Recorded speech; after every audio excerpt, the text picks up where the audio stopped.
Jurassic World Dominion arrives 4 years after Fallen Kingdom, and attempts to deliver on the promise of dinosaurs integrated into modern civilization.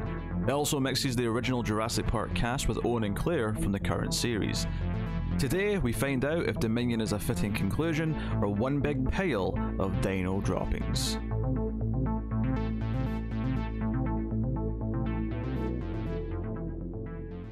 Welcome everyone to the Atomic Cinema Experiment. I am Peter, and joining me as always is Tara. Greetings, citizens. Yeah, you say something. Yeah.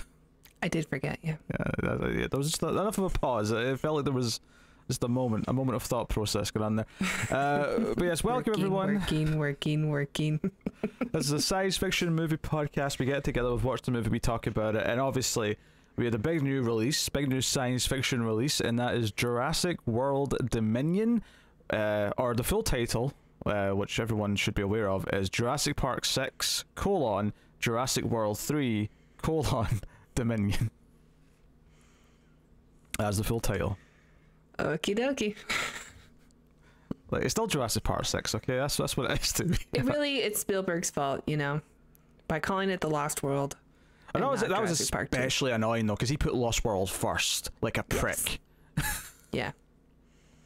Like, obviously the man is a genius in many ways. He's done a lot of great things, but I kind of want to give him a slap for that. Like, just call it Jurassic Park 2, and then you could put on the poster based on the novel The Lost World by Michael Crichton. I don't even mind Jurassic Park 2, The Lost World, but just keep the number. Just have a number there. You know how I feel about numbers. They're great. They're the best. Very simple, succinct. Yeah. Well. Anyway, so obviously we'll start spoiler free, especially since it's a brand new movie. You may be going to see it soon. You want some opinions before you see it. We'll start spoiler free. We'll give you a warning before we get to spoilers. We have, of course, reviewed all the previous Jurassic Park films. This is the first one we've done on new release. Even Fallen Kingdom was already like at least a year old, maybe 2 years old by the time we got to it. So this is the first time that we're doing one as they come out. And like I said, it's the 6th film in the franchise. We've waited 4 years since Fallen Kingdom, and the pandemic's a big part of that. But we're here. We have the original cast members returning.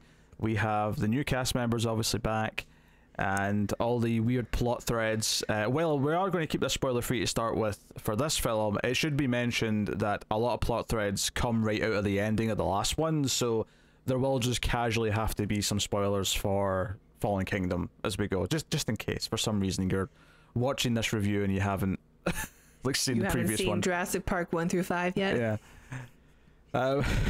Well, people might be confused because there's no numbers. Yeah. So the basic gist of this one, which I actually like, other than the fact that dinosaurs were in the real world and that the old cast were coming back, I didn't really know what the plot was. So I'll keep this kind of brief, but let's just say that there are bad people after the cloned girl from the end of Fallen Kingdom, who also have a lot of dinosaurs, and they're also maybe an evil pharmaceutical company, not Umbrella Corporation for those Resident Evil fans out there, not that, but no, more like Monsanto. But we have an evil company, there's a conspiracy theory, there's all these things going on, and I guess the first thing I'll say, I'm going to ask you what you thought of the movie in a second, but the first thing I will say, what to expect going into this, is that the first half of this movie is like an espionage movie with like missions and like chases and like just weird things that you don't normally get in a Jurassic Park movie, and then it becomes a bit more Jurassic Parky in the back half. So and it is 2.5 hours long, also be warned of that. So did not know that going in. Did not know it would be so long. Yeah, I checked it before and I saw 2 hours. I saw 2 hours and 27 minutes and went, why is this 2.5 hours? Why is everything 2.5 hours now? Yep. Did you see the wait, before we get started, did you see like the prologue that they released for the film? I saw the one that was the family in the RV. This was like a year or two ago they put this out. Okay, there's like the one with like the T-Rex in the drive-through movie theater and stuff like that. Oh, I didn't see that one. No. Okay. Yeah, so they were releasing stuff Yeah, that funny enough wasn't in the actual movie. Well, a little bit of the RV one was, see at the start, because at the start there's like a recap of the previous movie, and it's like a news report, and it says, oh, there's dinosaurs popping up everywhere. There's like a montage of like security footage and stuff, and you see like that RV, but you see a little bit of that in there. So basically what they did was that we're going to have this montage at the start. We're going to film these full scenes so we can release them as like a teaser in advance. But yeah. Yeah. So that's what I thought that what the movie was going to be. It's like Jurassic World. We did it. We finally did it. There's just dinosaurs, just monsters walking around in everyday life now. And there's a little bit of that at the start and the end, I guess, but this is not really what the movie's about, to be honest. No. In fact, that's probably the first weird thing I'll say about it, is that, you know, it's billed as the end of the saga, 2 generations coming together, the end of the epic Jurassic Park 6 movie journey. And I don't really feel like the plot of this in any way feels like it's the end of anything, or like some like especially important compared to any other movie, but that's another thing. Yeah. So I'll ask the question though, Tara. Yes, this movie that was critically panned and is sitting at about, I think, 31% on Rotten Tomatoes. That can't be the audience score. What do you think of Jurassic World Dominion? I think it's disappointing. It's very disappointing. And it's just too much plot. There's too much happening in the movie. Like there's just so much stuff, you know? There's some, I will say, I think the dinosaurs look great. Really, really great. And there's actually some really great, like, dinosaur, you know, tension moments of them being in that world. But it's hard to, like, keep track of which ones I liked because they were really short in order to get more stuff in there.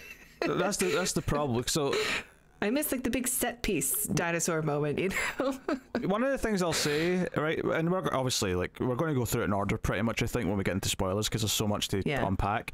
But one thing I will say is that when you get towards the end of the movie and there's like a big dino standoff kind of moment, I will say that a lot of the new creatures they added to this, because all of their scenes are really short, and because there's only a couple of those scenes and there's not a lot of time for any of it to resonate, like, it didn't feel like a big deal. It was like, well, this creature was basically a cameo earlier on, and now I'm supposed to care that it's the big climax. You know, I don't know, like, there was a few things like that to me.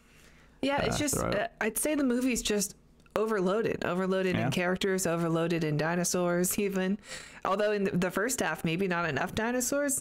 Oh, the first half doesn't have a lot. But like I said, the first half things, it's like the Jurassic Born legacy. Yeah, I think there's like a scene in like Malta or something where it's just like, I'm pretty sure I saw this in a James Bond movie. Yeah, it's so weird. Like, one of the things that was so absurd about the start of this movie is that it does that thing a lot of spy movies do, where it's constantly cutting from like different locations. So there's constant like cards saying, oh, now we're in, you know, this city, now we're in this country, now we're in, and it was like every like minute there was a new like location in a different part of the planet, and I was like, what is that? Like, why are we jumping at like Jurassic Park at its nature is very, I know obviously it's complex, you have to explain how dinosaurs are alive again, but the actual way the movie works, when you describe the movie to someone, it's very simple. There is a park full of dinosaurs, they get out, people have to run for their lives and escape. That's it. It's that simple. And Jurassic Park 3, for all its faults and all the things you may throw at Jurassic Park 3, one of the reasons why I think that movie works well enough as a B-movie schlocky thing is because they have to go to the island with those dinosaurs, a kid's there, they want to look for them, and they have to, once they're there, they're in danger. It's just a rescue mission movie. They have to, you know, escape, right? That's it. That's the goal. Once they're there, it's just about how do we leave? How do we get away safely? That's all it is. In this movie, there's so many dangling things to get all the characters in the like one location by a certain point in the movie, and it's all these different reasons and things. And I do really like seeing the old guys, though. I do like it. You know, I'm a fan. I'm always going to be a fangirl for Jurassic Park, and you know, seeing the top 3 again were great. I do like also that this really is Ellie's movie, like for that crew. Like, she has the most to do. She's the most significant person to the main plot, and I like that. I like that she gets her film at least. I am confused as to why Jeff Goldblum seems to not be able to play Ian Malcolm after the first movie. Like, he just doesn't, he can't get the character back for some reason. He keeps like being more, Well, like, he's so, like, iconic in the first film, and then in the sequel, like, in The Lost World, he's not Ian Malcolm anymore. He's just kind of a guy. And then in this one, like, I'm expecting Ian Malcolm again, and I get just, like, regular Jeff Goldblum. I'm like, what? Give me Ian Malcolm. Why is this so difficult for you? I think the idea in The Lost World is that he softened because of the events of Jurassic Park. I think that was the point. Yeah, but it was very disappointing on a watch, though, when we rewatched it. I think it's a weirder I'm still one. upset about it. It's a weirder one with this, because you could say he's just continuing that in this. You could also say that, because I have this problem with a lot of these movies that bring back the cast that have not done the roles in 20 years. It was the same with Bruce Willis in Die Hard 4, and obviously that was a while ago now, but it had that thing where you don't really feel like John McClane anymore. You just feel like Bruce Willis now. And I kind of felt that, because even Sam Neill in this movie, like, and it's not his fault, he's just older, but his voice sounds different, and I was like, you don't sound like Alan Grant. You sound like an old man. And I know that's such a weird thing to say. It's just life. It is, because, I mean, Alan Grant doesn't really have a lot of character so much that isn't just like Sam Neill. Like, he is just a guy. Like, he's supposed to be the everyman guy who hates kids, and then that's his arc. And this is actually one of the biggest things I have. Well, I've got a lot of problems with this movie. It's trash, but I don't think it's trash. I just think that it's not. It's very disappointing. I mean, that answers my side of this. Like, what did I think? I mean, I was like groaning. I mean, I guess the biggest indictment I can give it is I was painfully unmoved by everything pretty much. Like, I was so bored throughout the vast majority of this film, and nothing was resonating. Like, I wasn't like, there was moments that were supposed to be like, oh, the music's swelling up, and you're supposed to feel like it's a big deal because these things are happening, and I just felt nothing. And I think a lot of it is because so much of it's built on nostalgia and cheap nostalgia pops. We're going to talk a lot about that when we get into spoilers. A lot of it doesn't feel like a Jurassic Park movie. The parts that are Jurassic Park-esque feel kind of truncated and don't have each set piece doesn't have enough time to breathe to make it feel like it's a big deal and make it feel like it's well directed. Everything's just rushing, boom, boom, boom. We have to get through all these things. Honestly, the weird thing is, like, I compared Lost World a lot to Force Awakens. I think there's a lot of comparisons to be made with Rise of Skywalker with this, in terms of the pacing and just how much was going on and it being overstuffed. Yeah, I could see that. There's a lot of parallels. Just a lot of movies are like that now. A lot of big blockbusters just feel like it's a committee thing, right? I think also, like, Aquaman is like the example I go to, where there's just so much action and so much happening that I get so bored that it puts me to sleep. Yeah, which actually happened when I watched it. Yeah, you don't care about anything that's going on, and obviously this one's banking on us caring about certain characters from before, and we'll get into a lot of things, but the point I was going to make there when you were talking about, like, Alan Grant just being a guy, is one of the things that pissed me off a lot about this movie, is that a lot of these characters, and partly because, like, they've written themselves out of this corner where Fallen Kingdom ended a certain way, so the next movie has to we have to deal with this clone girl, and we have to deal with all these other things, is we have these, like, Bourne-esque style sequences, but more importantly, we have characters who were not designed to be in this type of story, who are all of a sudden very good at these really, like, different genres of movie style action. And there's examples of that with the characters from Jurassic World, who are now like these super spies almost, and they're doing all these crazy action scenes. But even the original cast, there's, I mean, again, no spoilers here, but there's a moment sort of in the middle or so of the movie where Alan Grant and Ellie Sattler are, like, disguising to go into an evil place, kind of like stormtroopers in Star Wars, and I'm like, these characters felt like real people in Jurassic Park. For as ludicrous as the premise of Jurassic Park is, one of the things that grounded it so much was those characters all felt like real people, because they felt like, okay, he's a paleontologist, Ian Malcolm felt like a sleazeball, but he was a real sleazeball, and they all, like, felt very true to who they were. And it feels like just because, we have to have a reason for them to get involved in things, so we have this, like, conspiracy plot, and it's all going to lead to this. We get to this point where they're sneaking about, and there were so many moments in this movie that I'm like, why would Alan Grant agree to do any of this? Why would he be okay with going into this? And like, there's some retcons going on that's just pure fan service. We'll get into. I don't want to spoil that, but there's something early on that made me groan, because I'm like, oh well, I know what we're going to do later then. Yeah, I clapped my hands at that. Sometimes I like fan service. Okay. Cheap fan service. This is nothing but cheap. This pops is one the that movie. I wanted, though. Okay. Okay. I mean, this is the thing. If it was just one of these things, it would be like, okay, I'll give it a pass because it's just one. But it was relentless, and oh yeah, there was a ton of things where you're just like, I know this is supposed to be an Easter egg, but we don't need one every 5 minutes. Even actually, this is one that I can talk about, because this one was weird to me, because this wasn't the first time you see Ellie in this movie. There's a reason for her to look over in the distance and take off her sunglasses, and what's funny is that the moment she's actually doing from the first movie, it wasn't her character, it was Alan who took his sunglasses off like this, but she takes her sunglasses off the exact same way as she looks off into the distance. And I went, I'm annoyed that you just did that. She does it the way that Alan does it, not the way, because she also takes her sunglasses off, but it's like a quick thing she just pulls off. He does this like weird thing with both hands because he's in such disbelief that he just that's what she does can't remember how to use hands anymore. And that's what she does in this, and it's like, why? That was weird. That was like a weird one. And, you know, another thing as well, just for the cheap nostalgia that just takes me out of it, because I feel the fan service of it, is that she shows up wearing almost the identical outfit that she wore in the original Jurassic Park, same color scheme and everything. And I'm like, her style hasn't changed in 30 years, I guess. I'm just, this is like, it's funny when I'm watching Power Rangers or something, right, and they're all in their color coding, and it's like, oh, it's a bit of a wink, wink, nudge, nudge. But again, these people feel like real characters in Jurassic Park, and here it's like, oh, you remember them in this outfit. You remember them, you know, doing these things and saying these things. And there was a lot of groan-inducing lines where they'd reference back to something, or whatever, you know.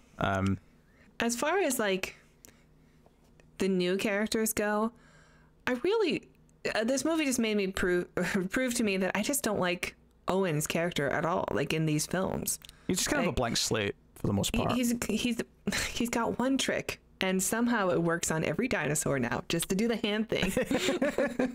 But also, like, yeah, he's like a super spy in this.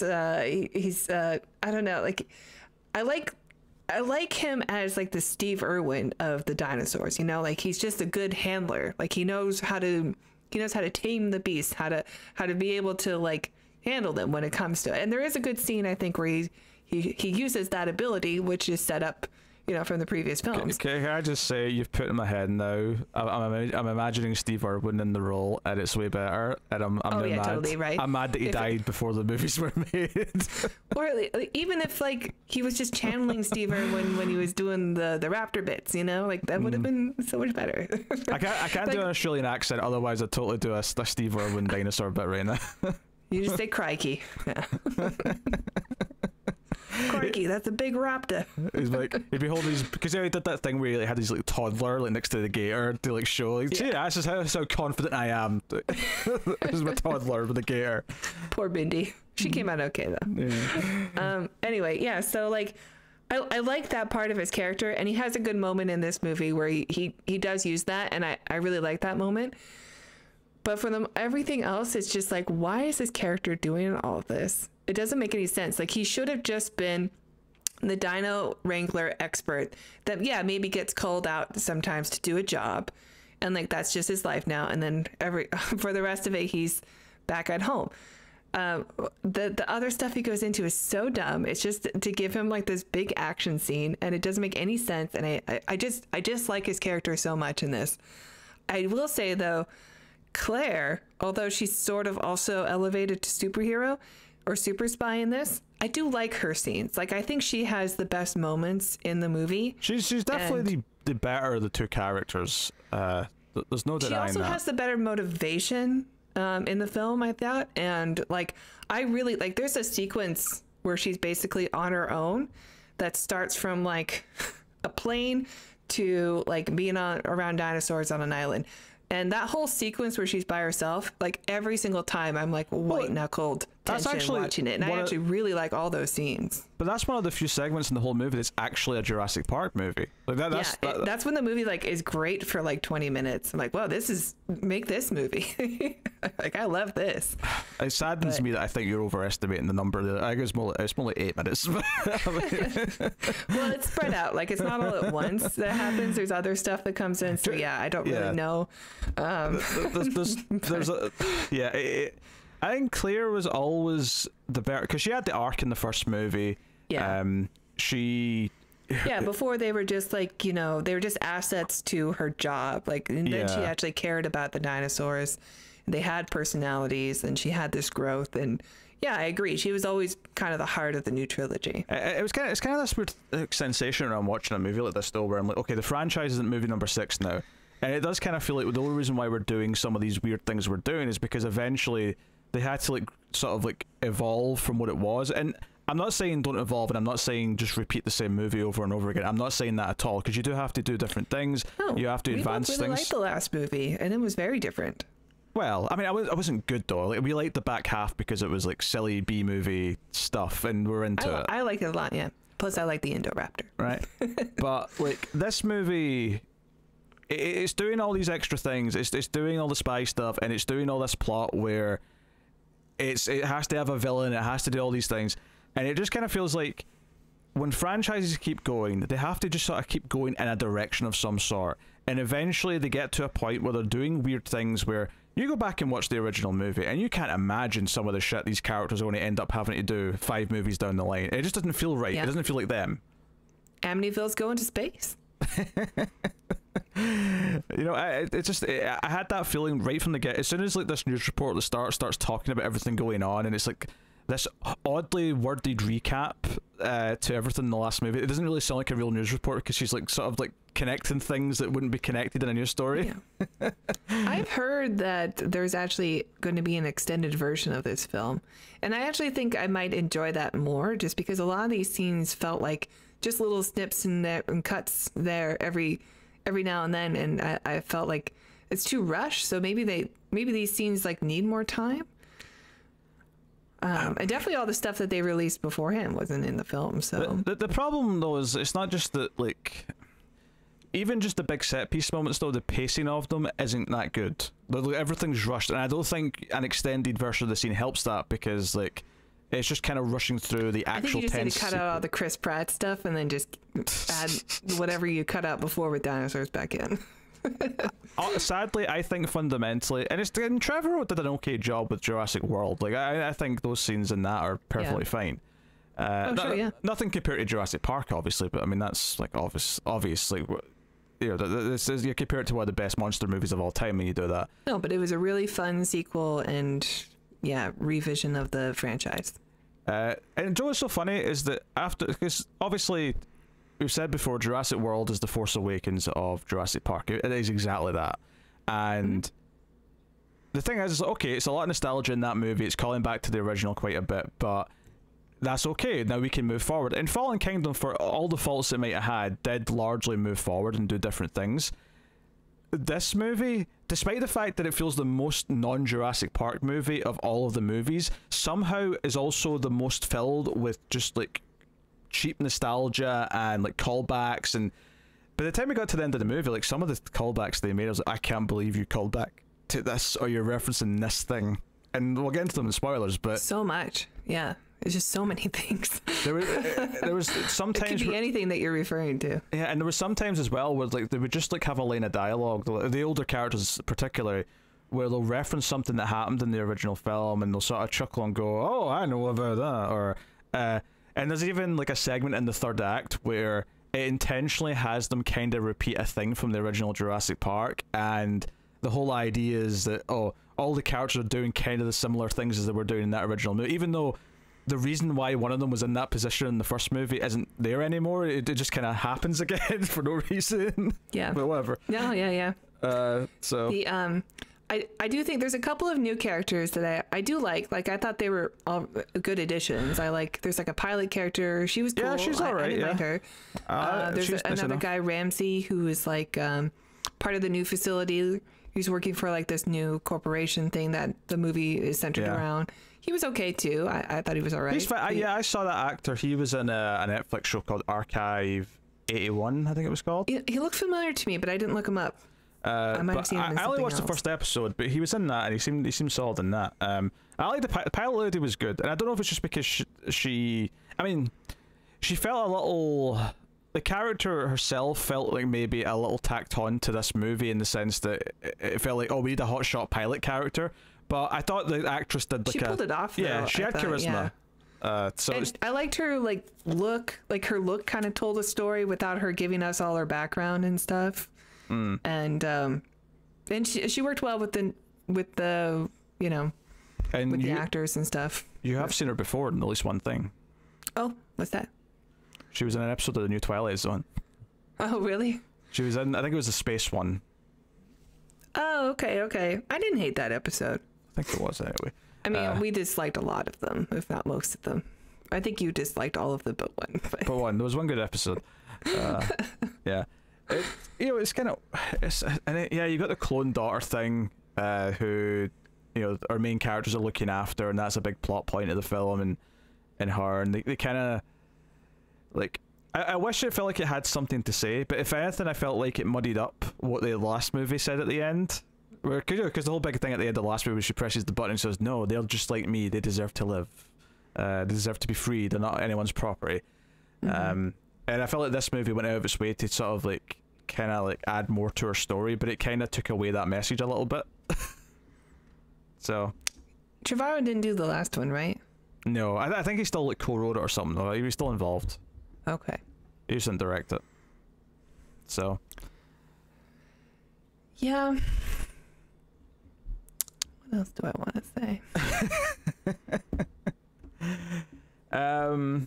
I mean, at least one of the new dinosaurs I thought looked pretty cool and had a distinct. Those big claws. The fingernail ones. The big fingernail ones. Yeah. Yeah. What's so funny though is even as I was watching the movie, because they introduced two sort of big new dinosaurs, I actually forgot the scene that had that one in it. I thought it was the other one, and then I was like, oh yeah, there was two new. Later on, I was like, oh yeah, there was two new dinosaurs. And I liked all the dinosaurs in this. Yeah, I thought they all looked great. But I do think that's a problem. The fact that I forgot that there was two to keep track of and not the one is an issue. From like, because like, well, I don't know. I didn't have that problem, but no, I think it is an issue. I think again, like they get one scene to like kind of show off what they are, and then they disappear, and then it's not because it's not like some of the other Jurassic Park movies where they're a constant presence. Or even when you're not seeing them, they're always scared that they're going to show up again. In this movie, whenever the big dinosaurs that are a real threat like disappear, it just feels like they don't exist anymore, and they don't care. They just there's okay, what's the next mission then? Oh, we're going to here and we're going to go turn this thing on and blah, blah, and it's like no one's like in the original Jurassic Park when they have to go flip some switches, right? It's like there's raptors outside. This is shit scary, and they're all nervous as hell. And Ellie's nervous, and the whole thing is like a horror movie sequence. In this movie, it never feels like a horror movie. Not really, because there's no stakes. There's a couple scenes that I thought felt like a horror movie, but they're so fast. So they're very fast. And do you know what horror movies don't tend to be pacing wise in their scary scenes? No. Fast. They tend to be slow. They tend to be like, building tension. Yeah. Well, I mean, the one scene with Claire I thought was excellent, and it was very slow, and you get to like really, bask in it. You're like, why isn't the movie like this? It's like shot really well, and the pacing's really good, and it's scary. Like it's such a good scene. I'm like, well, bring more of this, please. It's basically the only one. There's actually a moment later on with the other big dinosaur, the Gigasaurus, whatever it's called. Yeah. Gigasaurus, I don't know. I don't remember. It started with a G and ended with Saurus. I couldn't tell you. It's Giga something, yeah. Gigawatt-saurus. But there's a moment later on when it's like, interacting with people, and like the Saurus stays still like it's a T-Rex, but then they kind of like move and hide right in front of it, and like I was like, wait, why?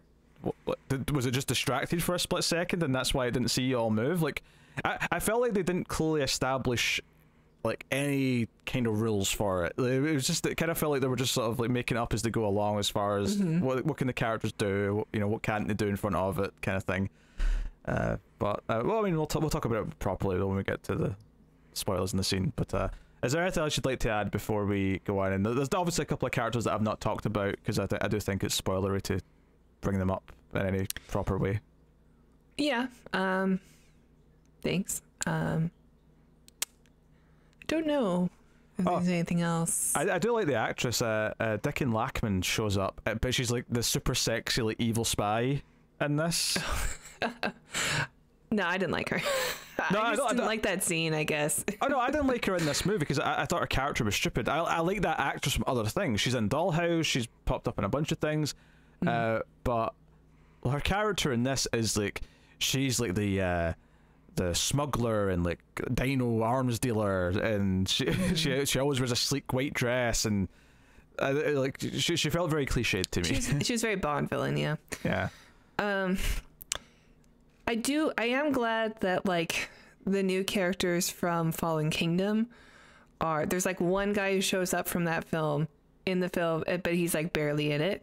And there's one I'm kind of grateful because I didn't like them all that much. And there's one from Jurassic World as well. It comes back. Omar Sy's character. That's right. Yeah, he's back in it too. Yeah. And it was definitely unnecessary. And I got so confused as well. I wasn't sure if he was like just out on his own or if he's like part of like a intelligence group who's got a squad of people. Like I got so confused because it was going so quickly and they didn't really establish it. Yeah. But we'll get into it. All right, so I guess we'll give the spoiler warning then. But I'll just say I think this is easily the worst Jurassic Park movie. What's the audience rating? I don't know. I'm not looking. I'll check for you. Yeah, I would say as of right now, yeah, this is probably my least favorite of the Star Trek. The Jurassic Park films. I think this one's probably at the bottom of my list, but I do think all of them have some sort of merit. Like I don't think any of them are really bad. Even this one, like there's still some things in it that I really enjoyed, and I do think it's still worth watching but you know, don't expect to love it. Yeah, but you'll probably have a good time still. To be very blunt, I don't think it's worth watching. I think this movie is just an example of everything that's wrong with Hollywood right now. Like, that's what this movie is to me. It's everything that's wrong with every big franchise. It has to work on nostalgia. It's the same problem that's going on with Star Wars. It's the same problem that's going on with Ghostbusters. If you like Ghostbusters Afterlife, you'll probably like this movie. Yeah, and I think this is weaker. I mean, I think Ghostbusters Afterlife was a better made and paced movie, even though I don't think it was great overall. It was a better movie than this. Yeah, but this one has dinosaurs in it, so it automatically gets like another point from me. Yeah, okay. So it's actually the critic scores went down. It's actually 30% now, not 31. The audience score, because people are a bunch of sheep who are easy to please, apparently, is 78%. So yeah, that sounds about right. So the audience are wrong. But I mean, we're not critics, we're audience. Yes. So yes, no one hired us to do this review. Are we sheep? No. We are. I was shoveling popcorn in the whole time I was watching the movie. Going, woo! It's that thing from The Thing. There's so much. Do you remember this thing? Remember this thing? There's lots of member berries. A lot of it is, I would say, subtle. Like you really have to be a super fan of Jurassic Park to notice it. Like even the glasses thing, I don't think people would notice it unless they're like watched it like we do, you know. But it's so unnecessary. The glasses thing, it's maybe. Just like, why is this here? The glasses thing, maybe, but I think most of them are actually kind of in your face because the music swells up, or they overplay a lot of them. So I don't think I agree that most of them are subtle. Well, I mean, yeah, maybe, I don't know. Like if you're a fan of the franchise and you've seen the films multiple times, you're definitely gonna get all of them. But at the same time, like I'm sure there's a lot of them that went over people's heads. Well, it's basically just the first movie. Like there's very little referencing to any of the other ones. It's all the first one. Well, like what from the other films is classic? It doesn't matter if it's classic or not. The thing is that the first movie, everything get made classic because it was just a great film and people remember all these details. But the problem with a lot of these new sequels is we have to treat every little detail with this reverence. So, you know, like for Ghostbusters' sake, it was, we can't just have them use a proton pack. We have to have 100 close-ups of all the lights turning on in the proton pack because now it's this thing that all the audience cares about, and we all go ooh and ah, the proton pack. It's that bullshit, and it's such a slave to saying, remember how good the original movie was, rather than being its own thing. This movie does not function on its own. It does not function on its own entirely. You would not. I mean, I don't care about anything in it anyway, and I have seen the other movies. But if you've only seen this one, you will not give a shit about anything that's going on. I don't know. I have no idea what that mindset would be like, but they probably would still enjoy watching dinosaurs on screen. Not enough eating, though. Not enough dinosaurs eating people. I am disappointed about that. Not a lot of kills in this film. No, not a lot of kills. Does anyone die in this movie? I mean, I guess we're technically in spoilers. Oh, yeah. One person dies. I guess we're technically in spoilers. I was about to chastise you for saying that, because that's a spoiler. Yeah. But I guess we did technically give the warning already, although we hadn't really started talking spoilers yet, so... No, we give the warning. We're in I don't know, we're in like a grey area, but yeah, sure, spoilers, we're in spoilers. No, the movie's toothless. It doesn't feel like every character felt safe. I didn't feel a single bit of jeopardy for a single main character in this, and there's a lot of them. Like, see, by the time you get to the end, there's like a group of like 12 characters all moving together and like try to escape, and not a single one. I was like, you can't throw one of them to be eaten, like, so there's some danger. I did think for a moment that Chris Pratt might die, and I was really hoping he would. I don't know. I think saying people enjoy watching dinosaurs is a bit too reductive for me. I don't think the dinosaurs stuff is impressive enough, or is presented in a way that it's a big deal on its own to actually be memorable, other than maybe that one clear scene. The dinosaurs look great in this, and I do like every time they're on screen, although surprisingly not the raptors. I didn't really enjoy anything with Blue or the baby blue raptor. Sure, yeah, we'll get to that though. So yeah, we need to talk about the movie then. Let's talk about the movie in good luck order. Well, more or less in order. I'm not going to promise it. And yeah, I'll skip over the recap. I don't really care about the recap.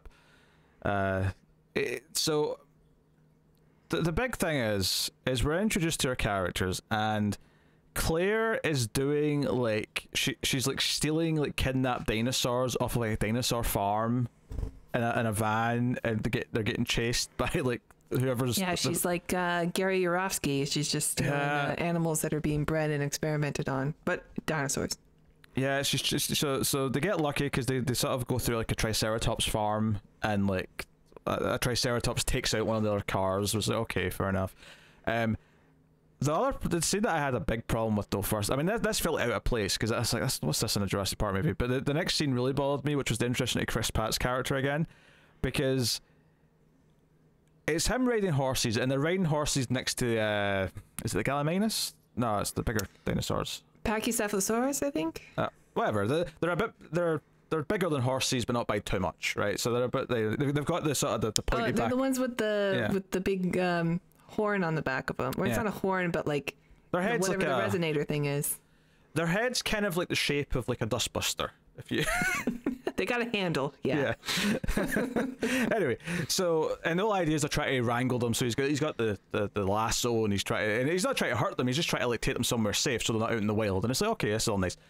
The problem I had with this is just how awful it looked, because not only was a lot of it really badly green screened and it looked really fake, but the bigger problem I had is that it was very clear that for most of the shots that Chris Pratt was not actually on a horse. He was in a green room somewhere, and they had some kind of like, you know, motorized saddle bouncing him up and down to simulate the movement of a horse, and everything about it looked goddamn fake. And I'm like, really, are we at the point where we can't just shoot an actor riding a horse? Can we not just do that?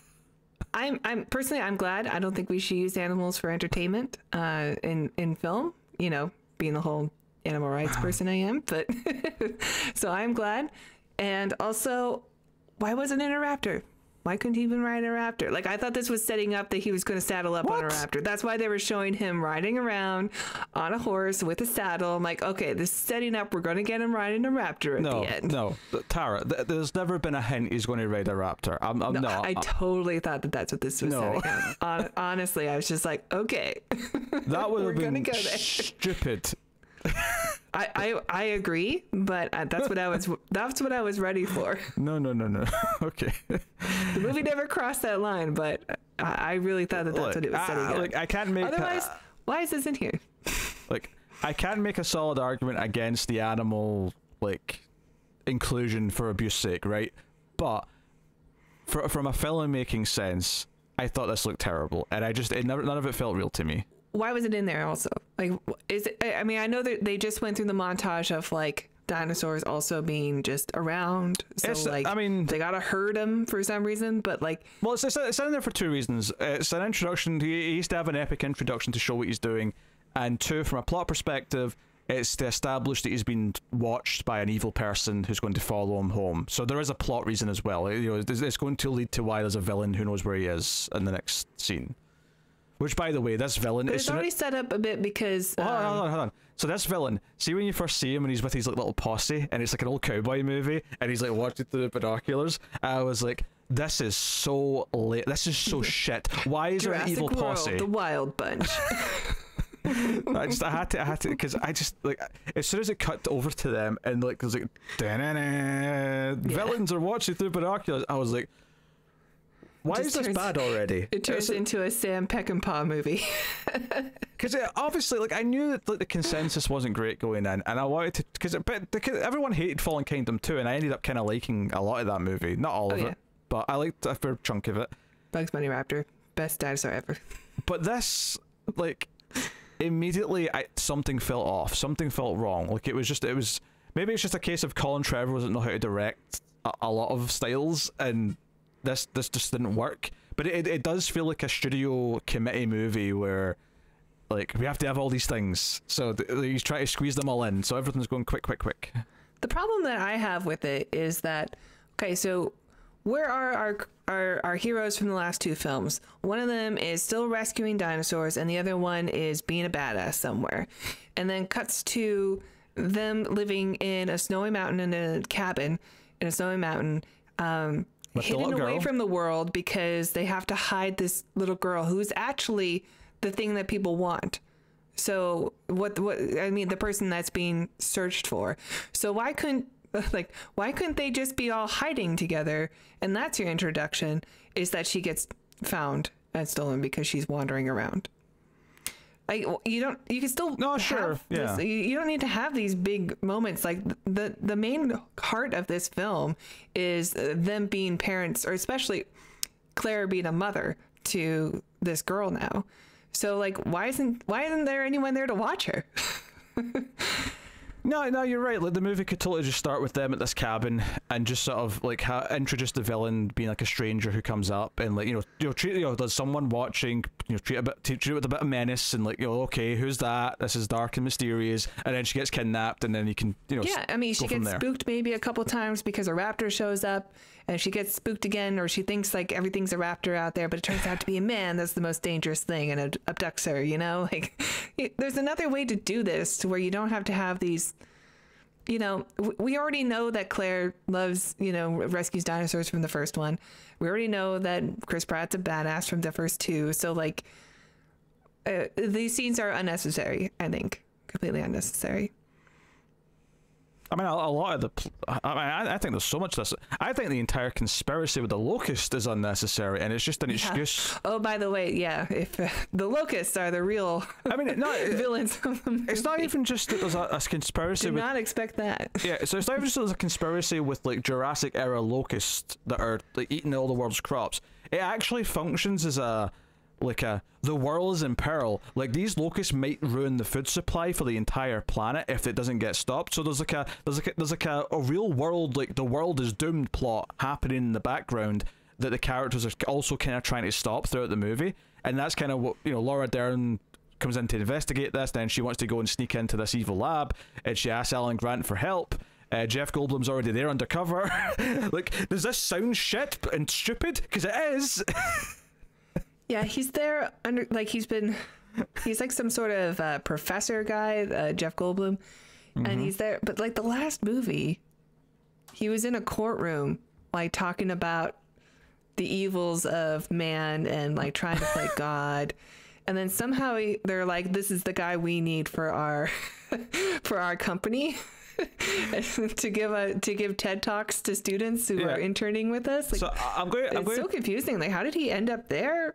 Right, I assume some people are just going to listen to this and won't see the movie, so I want to just explain this locust thing succinctly, right, without bouncing around.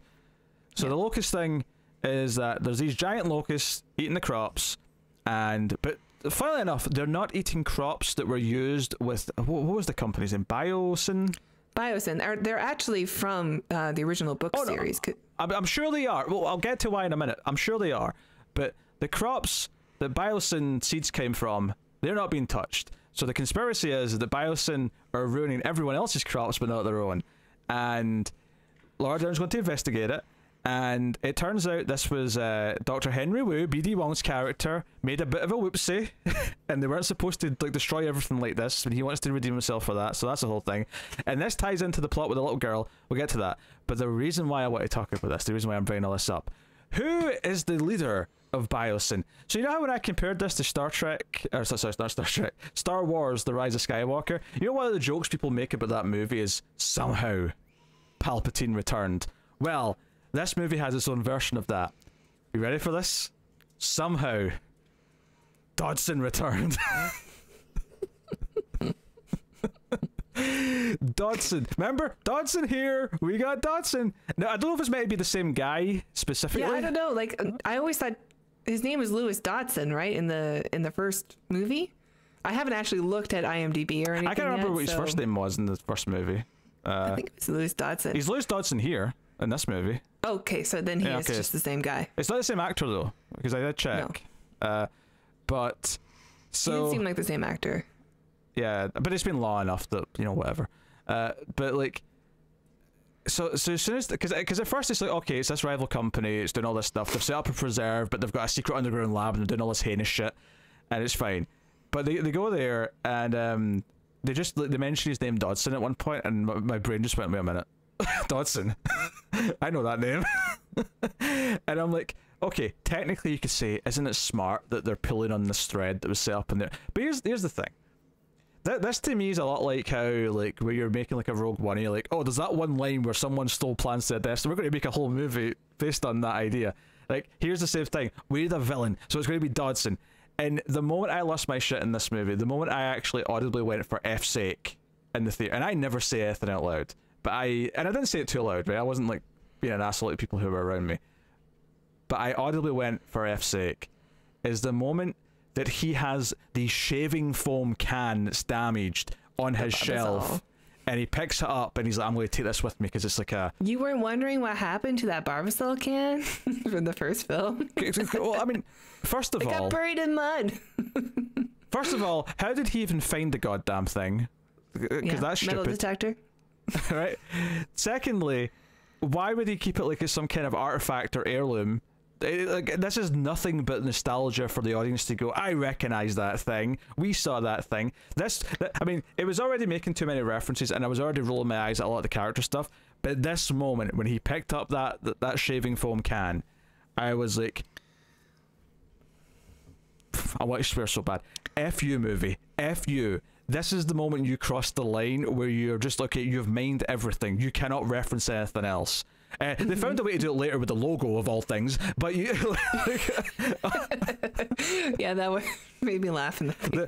I can't believe they did that. The T-Rex so walk, there's a big art fixture at this fancy, you know, campus that they're on, and it's a big circle, and the T-Rex walks past it, and you get like the logo. Like, I mean, I'll be honest, this one doesn't bother me that much because at the very least, all the T-Rex. I just couldn't believe that they did that after everything else, you know. Oh yeah, after everything else is laughable, but see, if this was the only thing, I'd probably think it was cute, because the actual action the T-Rex is taking is not that contrived. All he's doing is walking left to right. It's fine. Like, he's just walking past it. It's just because of the camera angle and the sculpture. I mean, I'm at least happy, because part of me thought, because when I realized, because obviously you see him walking in the circles, you're like, oh, I know what this is doing. Part of me thought he was going to pause when he roared, and it was going to like, at the camera. Yeah. And it didn't do that, thankfully. It just kept walking. Ting sound. But you can freeze frame it, and you can technically get them making the logo with the circle and the T-Rex walking past it. I might do that. Oh dear. Okay, so anyway, so Ellie is investigating this, and she goes to Alan, who's still doing dig site stuff, and so he asks about her kids, right? Because obviously from Jurassic Park 3 we know she had kids with someone else, and she's like, oh yeah, they're in college now, and I'm like, yeah, that makes sense, because that was 2001 and it's now 2022, they would be in their 20s now. But then he goes, oh, how's, I think it was Mark, Mark? Yeah. And she's like, oh, we're not together anymore. And I just went, oh. Nice. because I'm like, I actually did that in the theater. This is just retconning fan service bullshit, and it's not. I like it. And they never should have been apart. And if this is if they just had to take their separate journeys in order to find love at the end, that's okay. I hated this because I'm like, well, okay, you're going to kiss by the end then, right? We're going to put them back together, because if you're writing fan fiction and you want to make people happy, we have to just do everything that'll make the fans happy. They never should have been apart. Even if it narratively just feels forced or makes no sense, or, you know, like, it would be one thing if there was a well-told story about how they fall for each other again, but there isn't. Like, it's set up here in this one scene. There's like a one moment later where the little girl's like, hey, are you two a couple? And they're like, no, we're just old friends. And then they kiss at the end. Like, that's it. That's the whole thing. I love it. It's tacked really on. No, that's just... No, it's good. It's perfect. I'm glad it's there. As soon as she said that, I was like, all right. I hate it. Finally, we're going to get a kiss.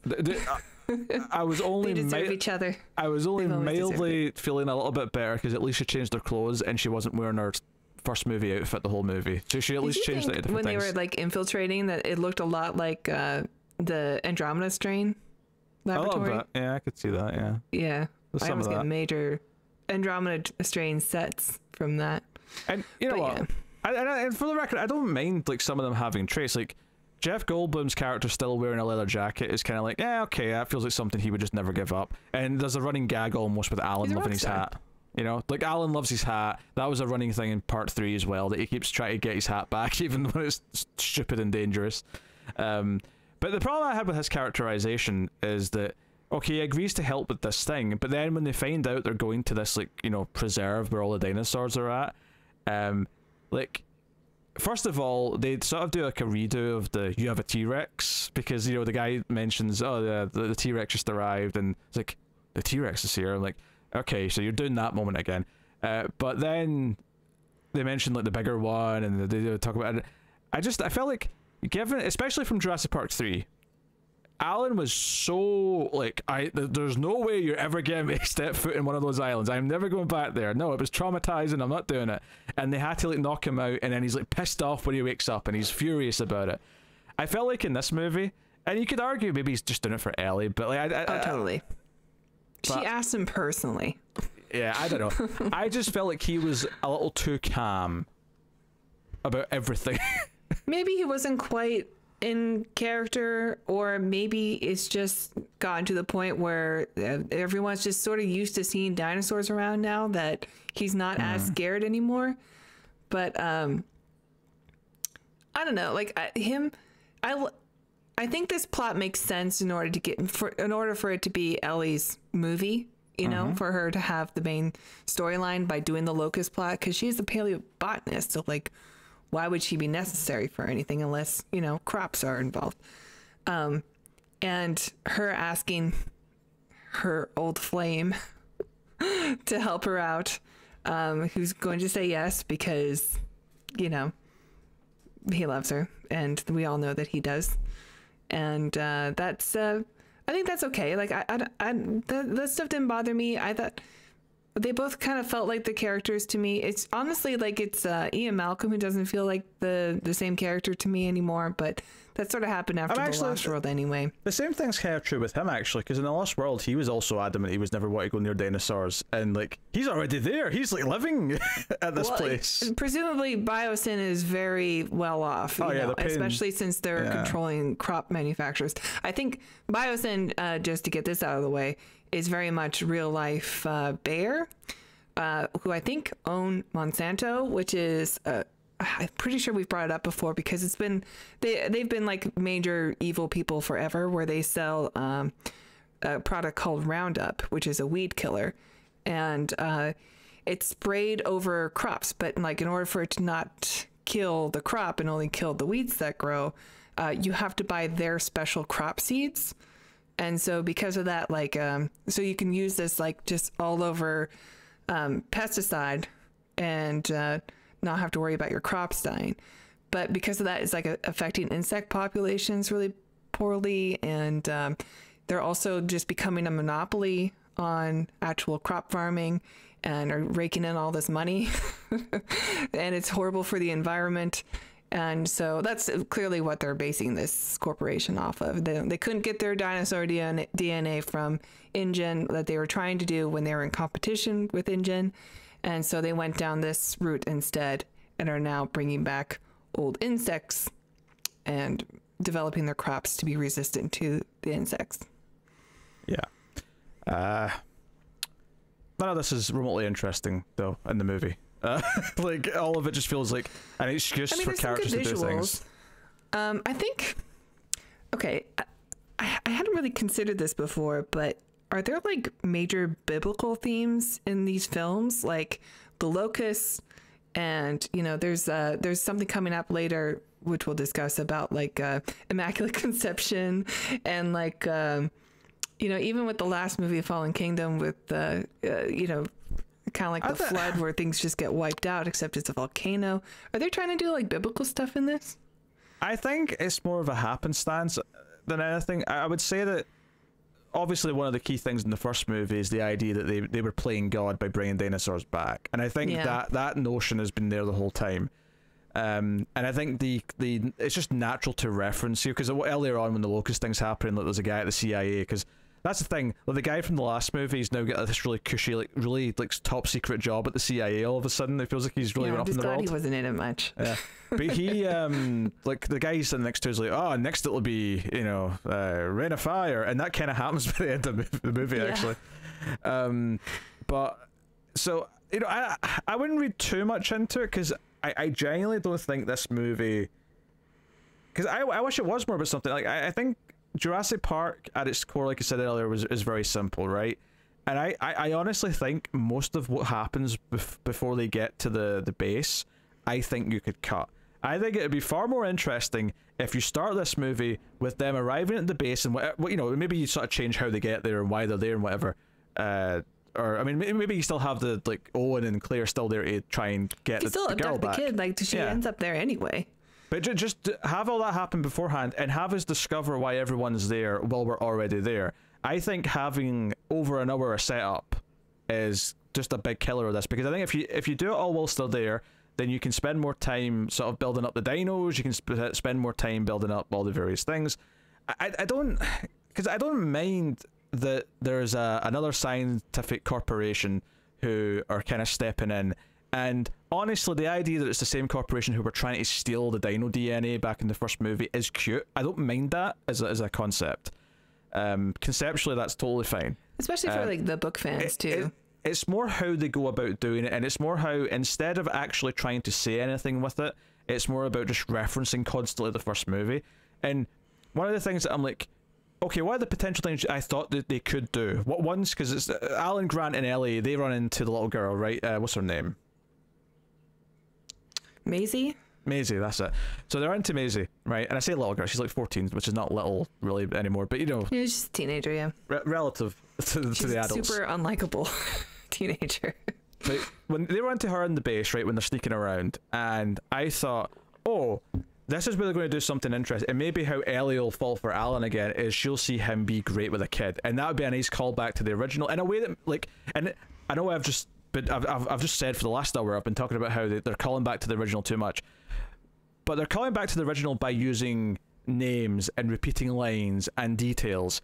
What the way you should call back, journeys, yeah. The way that you should call back to a previous film is by using what you've set up, and because we know who the character is, then something they do means something to us because they've changed or because they are progressing to a different place. So in this case, Alan's whole thing in the first movie was that, oh, I hate kids, I don't want kids, they're horrible, they smell, blah blah blah. And then he has that, you know, he has this great journey with Tim and Lexi, or just Lex. But he has this story with them where he looks out for them, he becomes a father figure, and it's this sweet story of him connecting with these kids.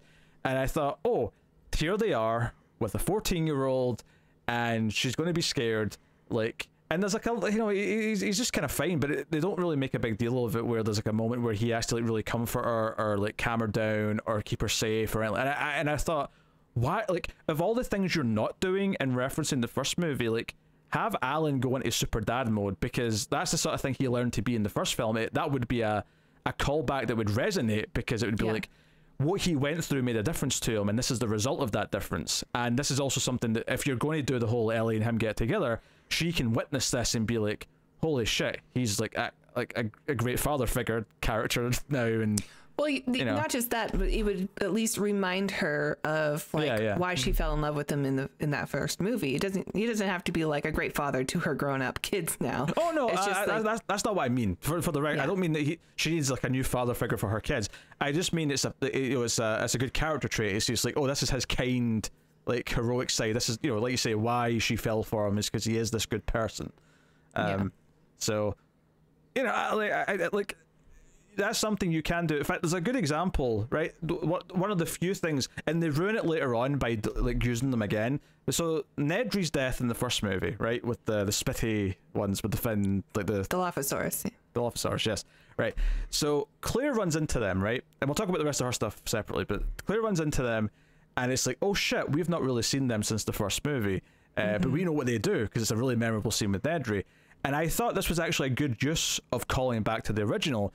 Because probably the most fun thing Owen does this whole movie is like, because you're thinking, right, they're not going to kill Claire, so how is she going to... This is his Steve Irwin moment, yeah. This is his best moment in the movie, because like they're separated right now. She gets pinned down next to like this like station, she's next to a wall, and the fin comes out, and it's like it's just getting ready to spit at her, and then Owen's hand comes in and grabs the neck and just sort of chokes it, and you can see like the...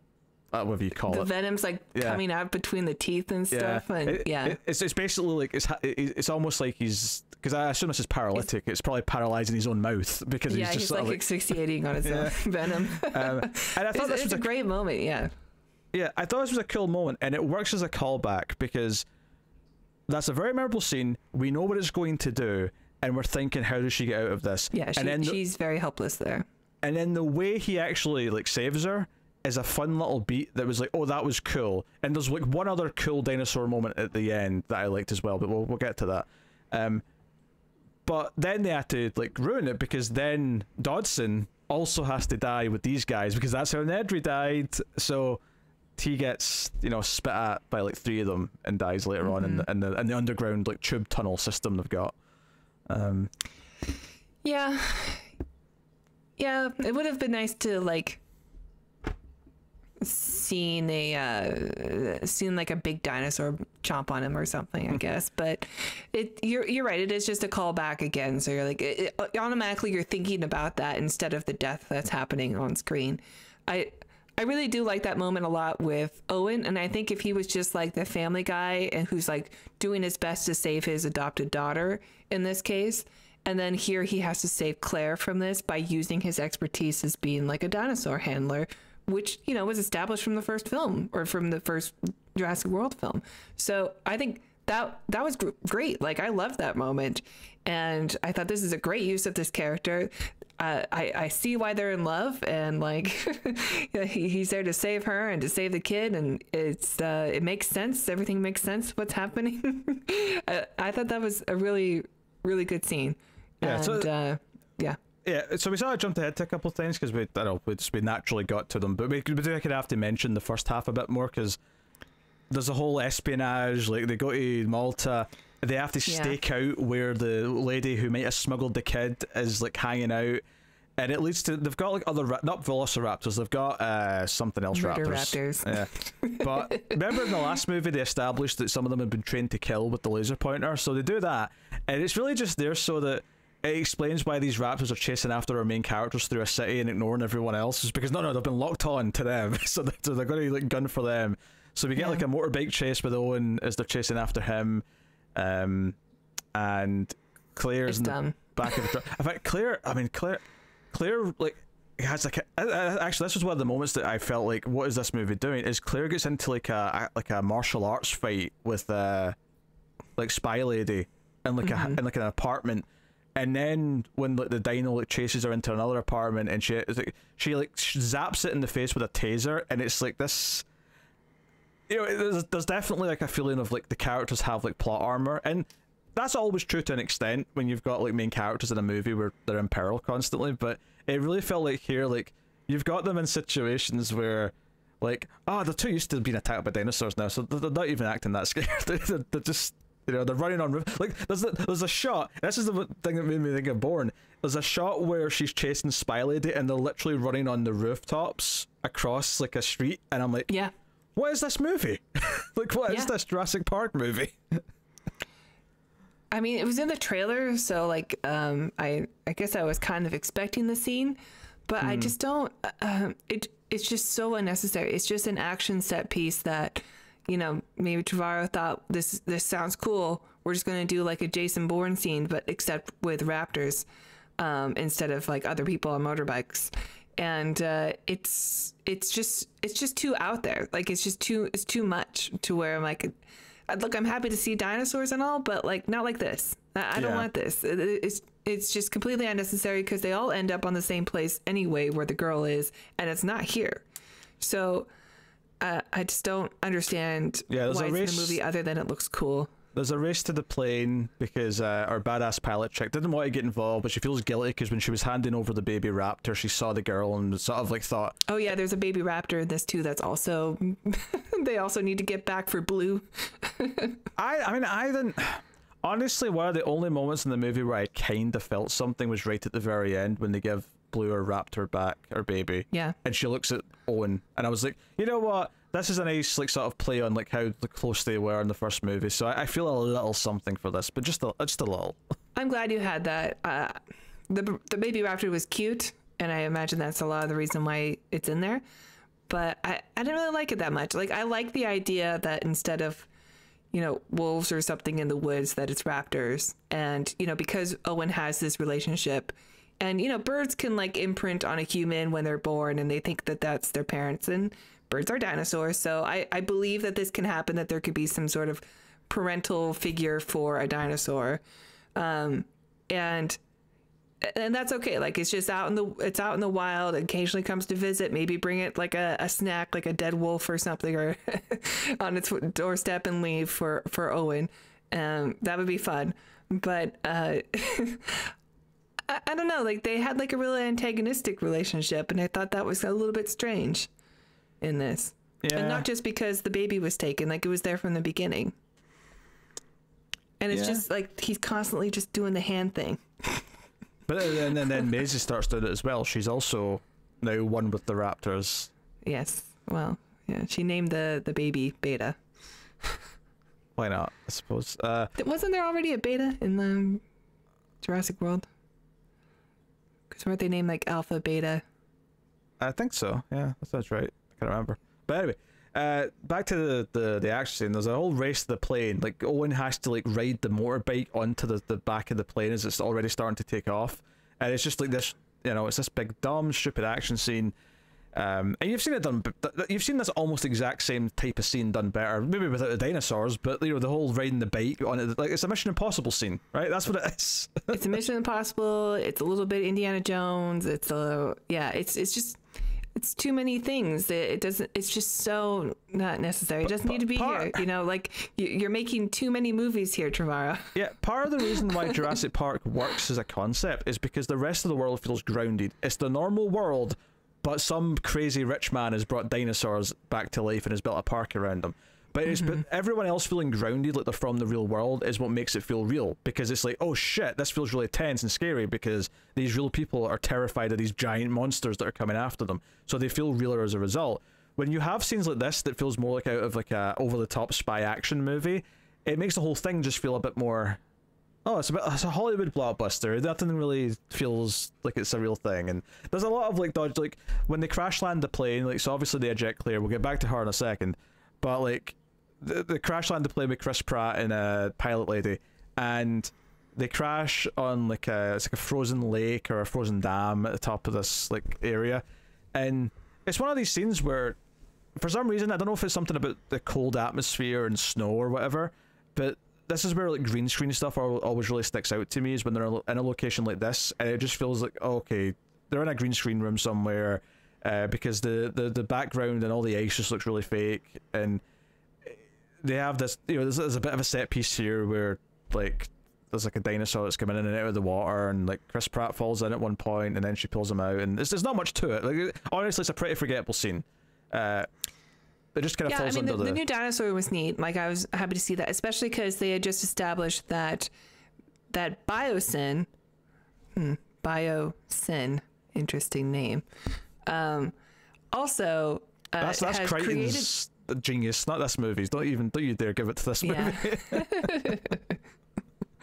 It's true, yeah, but yeah, interesting. I just thought of that. Okay, so the that they have discovered that they do not need to splice any kind of DNA in order to create dinosaurs. So the dinosaurs that they're making are genetically accurate to what existed before.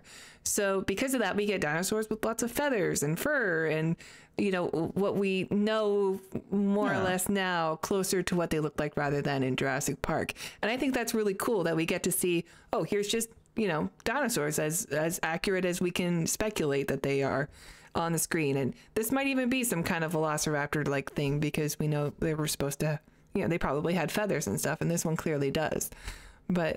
And so I really enjoyed seeing all the new additions to the dinosaur family in these. And this was not a terrible scene, but I just don't think that, again, like, it would have been cool if they just, you know, Claire ejects from the plane. We get her perspective for a while, but then we see the plane crash from Owen and the pilot's perspective, and they're on this lake. It kind of would have been cool if we didn't see what happens. Like, we know they're probably going to be okay because they're main characters. We don't actually see them die. But if Claire thinks that they're gone and then she suddenly gets saved by Owen, and that's the first time we see him back too before the big ending, I think that also would have been pretty cool. Like, you know, we didn't really need their journey as well. It would have cut out a lot of fluff, although I do think the introduction to the bigger dinosaur is with Owen and the pilot when they're looking for Claire, so you would lose the intro to that, so you'd have to put that somewhere else with some other characters, maybe. Yeah. But I'm sure it could be done. I'm sure it could be, but like, that's the only thing of value in theory. But yeah, like, you would be able to cut a few scenes out, which this movie does need to do. It needs to cut out some scenes and not necessarily short the movie down, even though the movie is quite long. No, just make some of the scenes that are good more set piece, you know, like more like, oh, I remember, like, edit them properly. The T-Rex scene. I remember the raptors in the kitchen scene.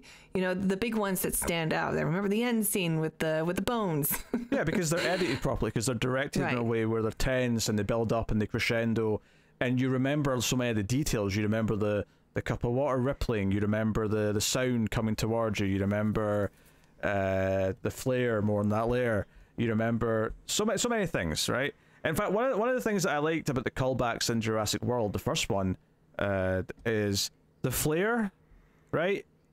I thought was a really neat callback because it was designed to tell you you're about to see the T-Rex. It was like a shorthand to the audience, like, you know, this means T-Rex. I remember watching that because in the theater.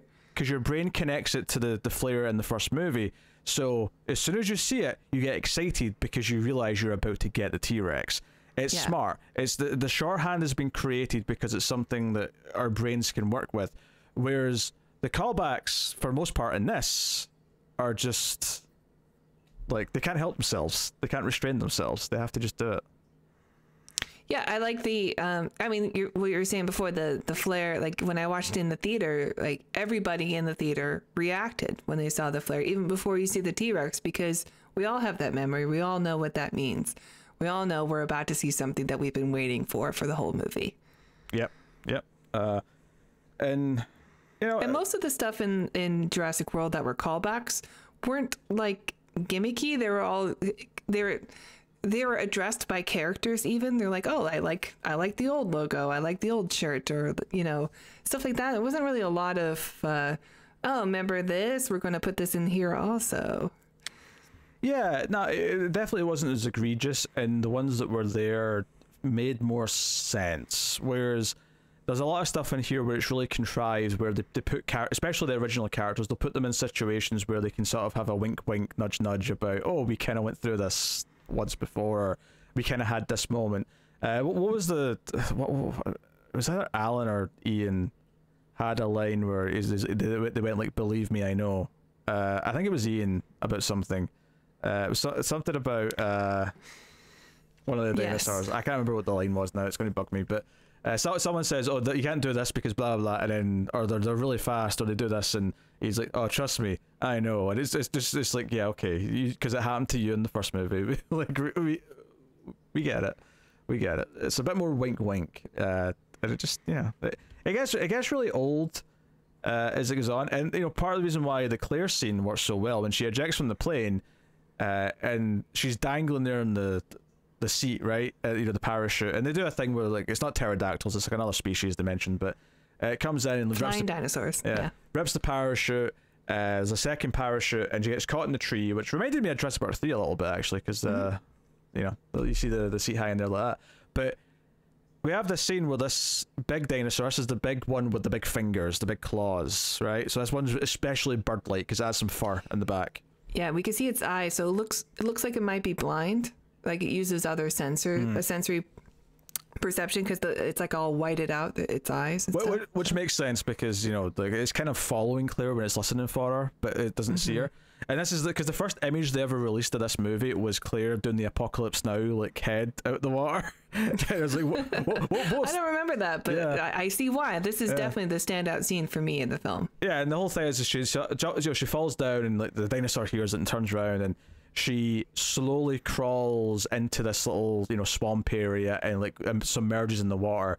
And they do that thing where you get this like obviously trickery side shot where you can see under the water her holding her breath, but above the water you see the dinosaur sniffing and sort of looking for her. And it's a really effective moment. And it's so funny because later on, like, I had forgotten this dinosaur existed because they introduced the other big dinosaur, the one that's bigger than the T-Rex, and even like sort of fights and scares the T-Rex off, which, and a part of me was going, we've done the Spinosaurus already, what are you going to do? And part of me was thinking, okay, the T-Rex has to ultimately win because this movie is far too terrified of not giving the audience of what it thinks it wants, right? That's the logic of this movie. And it knows people were upset that the Spinosaurus killed the T-Rex in 3. But they already like did the thing in the first one, you know, Jurassic World, where when the T-Rex jumps out, he smashes through the Spinosaurus skeleton. They already did like a wink wink in that. That's right. Yeah. So, but no, the scene's well done. It's tense. It works. I think the other big scene with the other one, the Gigasaurus, whatever he's called, when it's coming after, it's right after all the characters have kind of met up, and they're trying to get into this station that's got like a ladder and stuff, and this is where I start to feel like, oh, there's too many characters now, because you're all kind of like, you know, like sneaking around the car. Yeah, and it feels weird, and none of you feel like you can die. You all feel like you're too loved to like be thrown into the dinosaur's mouth. This scene I didn't think was as good, even though it is kind of a typical more Jurassic Park scene. The reference in this scene that made me roll my eyes is, it's like they had to give Ian Malcolm like redemption for being an idiot with the flare in the first movie, because he basically does the same thing except with a torch, where he lights a torch and like the dinosaur's going after the others and they're all going up the ladder, and he lights the torch and he starts waving it just like he did the flare in Jurassic Park, but this time he's not an idiot and he actually saves them by doing this, right? It was like, remember that moment in the first movie? This is him getting his redemption, like he's learned. I did think it was strange that he threw the torch into the dinosaur's mouth like instead of throwing it away. Yeah. He threw it, like, which I think they wanted the visual of it, because it looked like the dinosaur was like breathing fire for like a moment. Yeah, it looked like a dragon. And I think that's what they wanted from it. But it was one of those things, this feels a bit over the top. It feels a bit like all of a sudden he can throw this like a spear. Like he's like, does he do this in his spare time? Does he go javelin like throwing? Like, well, it's a big mouth, so I imagine it's a big target. It's a direct hit though. He goes right down the throat. Yeah, good job. Well, to go back to the Claire scene, because I have been waiting to talk about that. Oh, sure. Yeah. I mean, when she ejects and stuff, and Owen tells her, look, we're going to be separated. You have the only ejectable seat for some reason in this plane. And if your chute doesn't go off, you have a second one. Just pull the lever and stuff. Like, they're setting everything up. I'm like, okay, this sounds cool.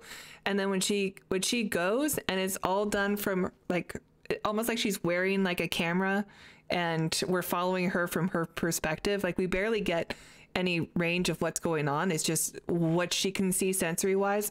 And we see like the chute go out, so she's safe that way.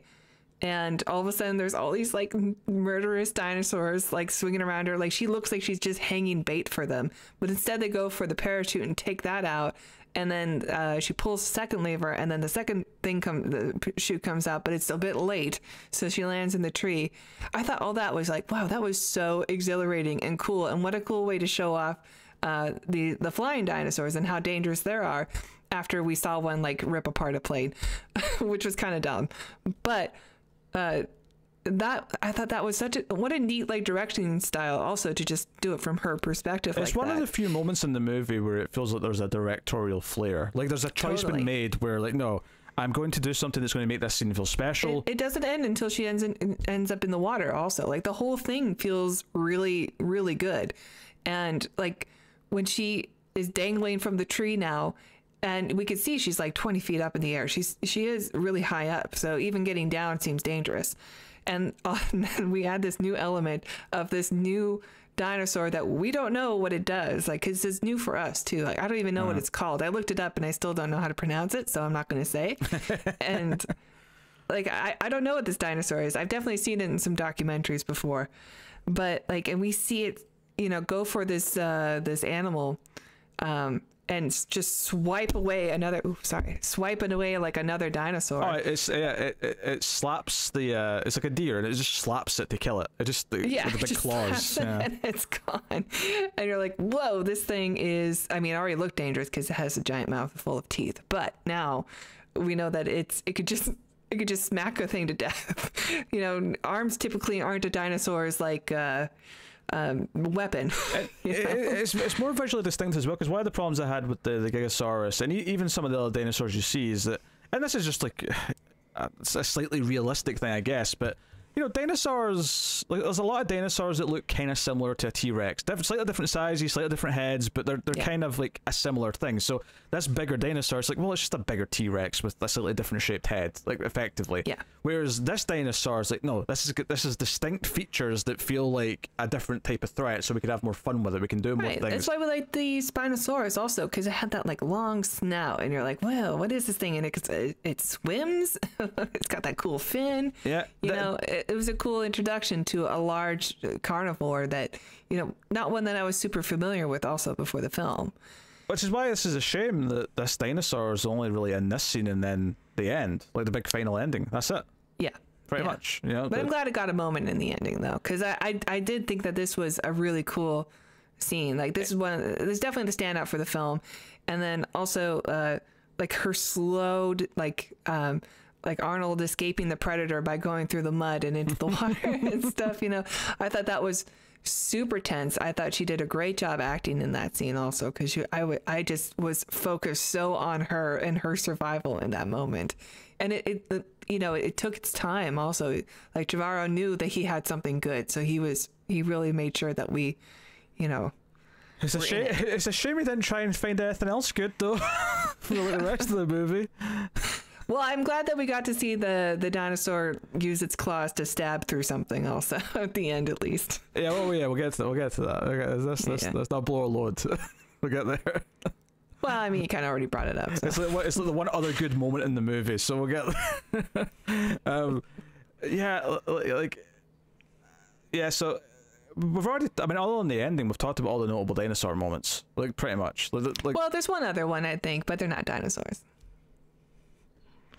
That's not that notable. Like, you're talking about so they're in these tube things, and Alan and Ellie are escaping on one of these little subway tubes with the girl, and the power gets turned off, and they end up in a cave system, and there's some prehistoric creatures that are not technically dinosaurs, but who cares? Dimetrodons. It doesn't matter. They look like crocodiles with a giant fin. Yeah. And they're sort of attacking. There's nothing really that exciting about the scene, though, I would say. They're just sort of like, Ian Malcolm shows up at the gate and he's trying to like figure out the code. And he thinks it was a jump scare that got me with the Dimetrodon scene. Yeah. Whatever. They're going through these dark caves. They only have like the light of their flashlights, and I think even those are limited. So, yeah, you know, there's something in there. So what are you gonna see? It wasn't a flashlight. Like, he used it was like bolt cutters he turned into a torch he had. Oh, okay. Because he looked like Indiana Jones going through the cave system because he had a torch in the hat on. That's right. Yeah, he did. I think someone had a flashlight. There's 3 of them. It was probably a phone, to be honest, rather than like a... Maybe. But yeah. Probably could have used those if it was a phone. Yeah, we have to talk about the girl a little bit. There's a whole bunch of stuff. So BD Wong wants to redeem himself for what he's done with the Locust, and the reason why he needs the girl is because, much like Blue and her baby raptor, Maisie, well, as a clone, was actually born from her, like, you know, well, her mother technically now, but like her original, like, actually gave birth to her. She was pregnant with her, without a father, sort of impregnated herself and gave birth to this clone. But the bigger fancy thing and why she's so valuable is that her mother actually was able to, like, take away her genetic disorder that she was going to have, because that's how she died, and she fixed her kid at a young age with just changing her DNA or something. I don't know. And it's some like magic genetic stuff. And it kind of felt like the movie made it just about, oh, like, fixing the locust problem by, like, killing all the locusts. But I also thought, surely this is like a big deal, because you could literally, like, eradicate all disease if you can just magically change everyone's DNA and, like, fix them. I think he even says that. I think Wu says that. He says it once, but after that point you forget about it, and it's just all about stopping the locusts. It's all about saving the world. She could be like Henrietta Lacks, or the real life woman who, like, her DNA is the reason we have, like, so many, like, vaccines. I don't know. I don't want to misremember, but, like, basically she had special blood, and her blood is used. Her blood has been cloned so that scientists can use for experimenting on and, like, solving disease and stuff. There's something special about her blood, in particular. So I imagine this girl is kind of like that. Yeah, I get. It's one of these things where it's just like we have to deal with this because we set up the clone thing in the last movie. Do we know why Evil Dodson wanted to have her?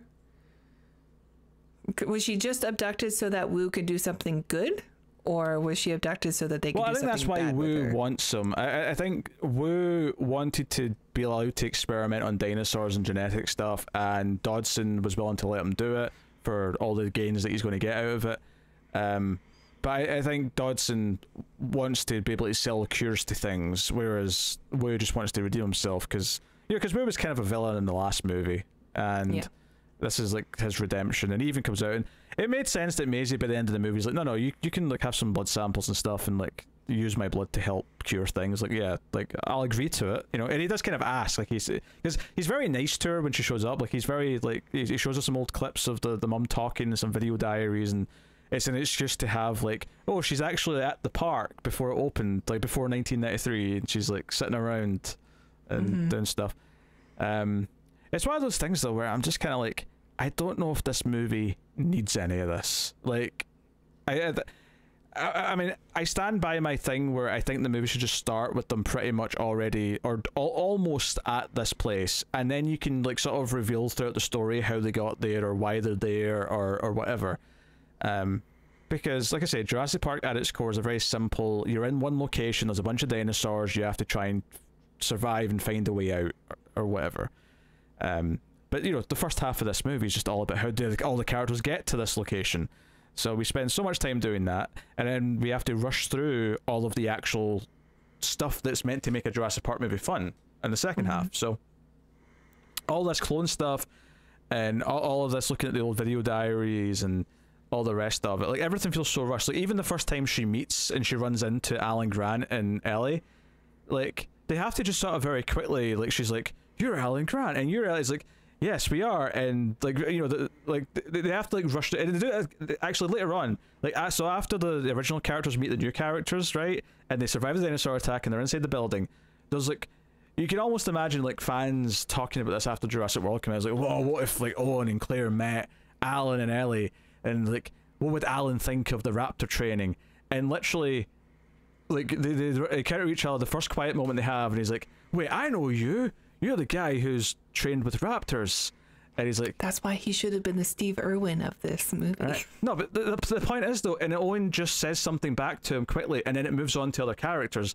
And, like, wouldn't actually be interesting to make a plot or do something with this, where what if they clashed? What if Alan was like, I think it's irresponsible that you were trying to train raptors, or maybe he'd have some sort of problem with it until he saw it in action, because they obviously there's a moment later where they find the baby raptor, or no, is it? Yeah, it's the baby raptor, and they do the whole hand thing, and like Alan's kind of impressed and whatever, but like, wouldn't that moment mean more if he ideologically had some problems with like what Owen had been doing at Jurassic World, and maybe actually have the characters and who they are clash because they have fundamentally different beliefs, but by the end of the movie they kind of learn to see each other's ways a little bit. There's like an arc there.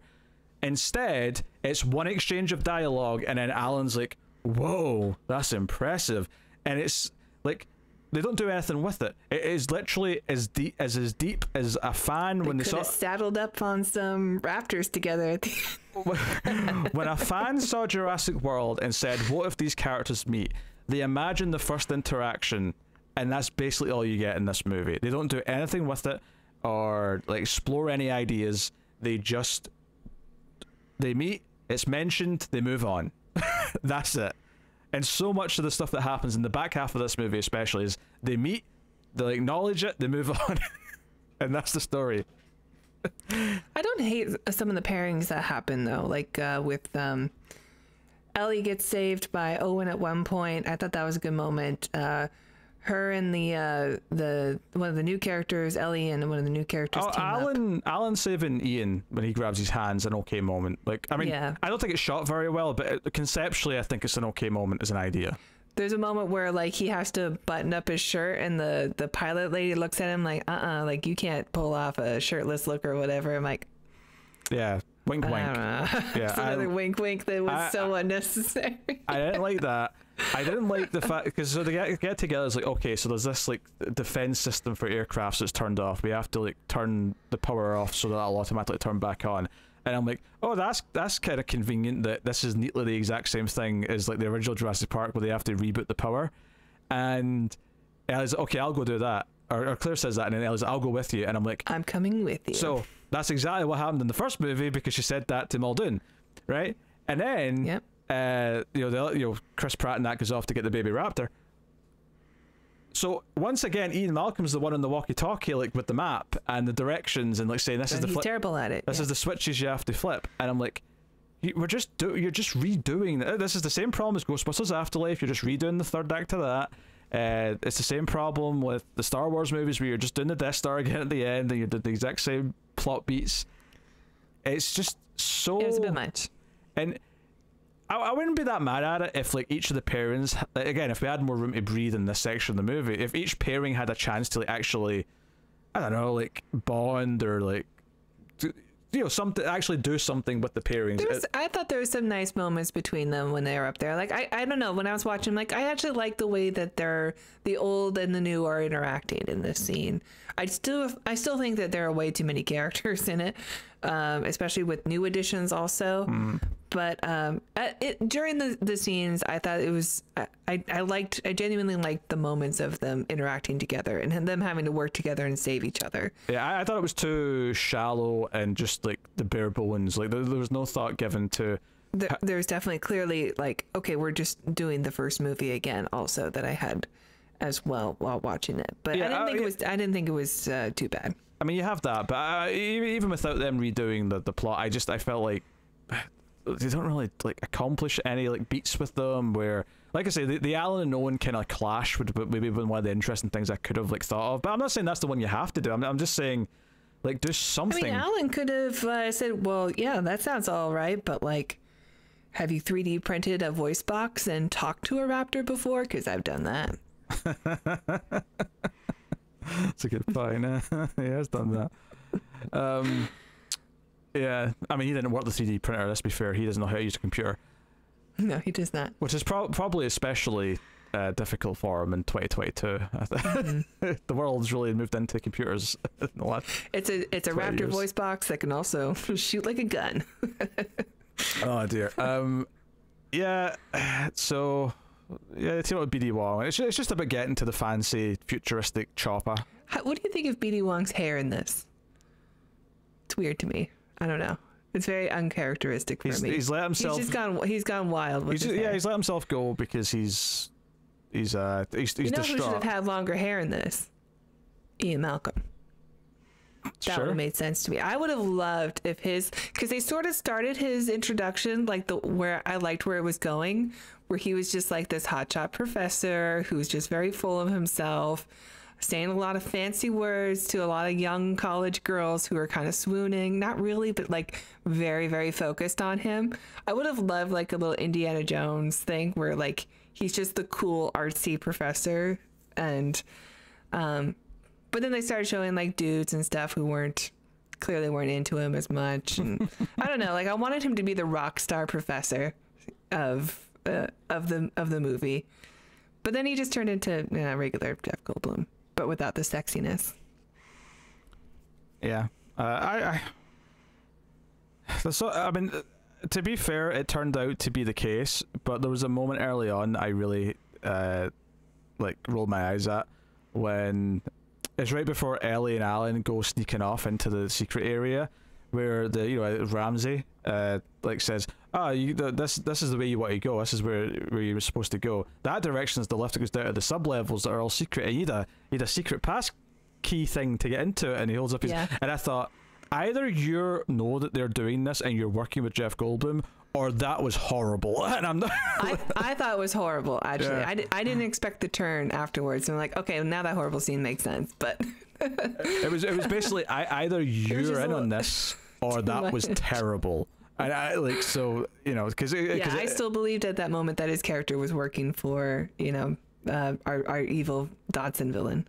Yeah. And Dodson himself, just kind of whatever. I don't really have much to say about him specifically. He's okay. Like, I understand he's like an amalgam of a bunch of evil people that work today, that are alive today or have been alive, where, they're just about corporation, money, bureaucracy, and all, just trying to be a billionaire with a face to the people that he's helping the world, but actually he's destroying it for money. Yeah. He kind of had like a Steve Jobs thing mixed with like, I don't think this person's evil, but he looked a lot like Dr. Drew Pinsky, so maybe it was more of like someone, like a face of someone that you can trust, or like a look of somebody that you would trust, but his personality is also kind of like Zuckerberg-y. I don't know. He's like an amalgam of a lot of things. Yeah, I think... I didn't really like him, though. I really liked him as a character. I love a villain I can hate, but I thought he was just kind of bleh. I really liked the music in the first Jurassic World, and I felt like here, even though technically a lot of what it was doing was fine and even good, it kind of like almost was like a... What the hell is it? Was almost like it was like a microcosm version of what was problematic about the whole movie. There was so many times where you would just get the first few bars of a classic theme or one of the themes from Jurassic World, but then it would quickly transition into something else, and it did it so often. Keep up with the movie. Yeah, it did it so often that I started to feel like you just don't have time. You don't have time to like to have the moment where it goes into the full thing. So you just get the first few little bars of certain things, and I was like, when are you going to just like let go and like let me hear the Jurassic Park theme or something? And it never really did. No, it never did. It was like blue balls in me the whole movie. I mean, yeah, I think you're right with the whole. It just didn't have the time. Like it had to keep up with all the edits, and you can't really have enough time to have a long symphony piece like. Oh, gotta cut to the next scene. Because when you get to towards the end, they've turned the power off, blah blah blah. They're running towards the chopper, and the big Gigantosaurus thing shows up, and then the T-Rex shows up, walks past the circle, and like everyone's standing in between them, and it's kind of like some of the other movies where they're standing in between the two dinosaurs at the end, or the big T-Rex and the raptor or whatever, and. Yep. Alan's like, this is not about us, this is like a pissing contest, like the T-Rex wants to throw down here.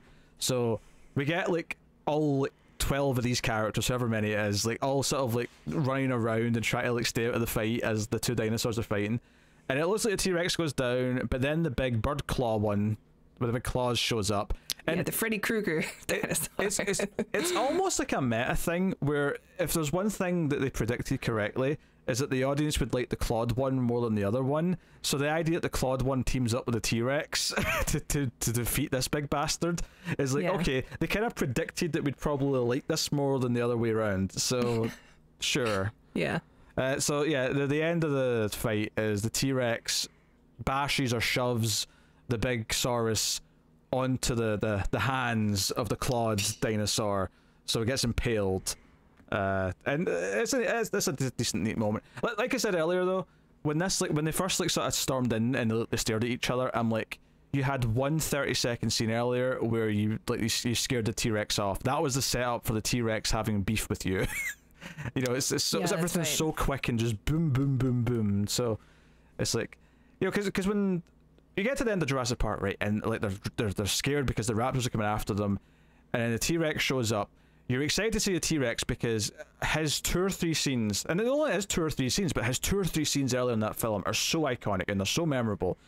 And the raptors have been so scary up until this point that it kind of feels like, oh, them fighting each other is how they get away. And it felt like a big epic. It was the 2 main dinosaurs of that movie finally coming together and clashing.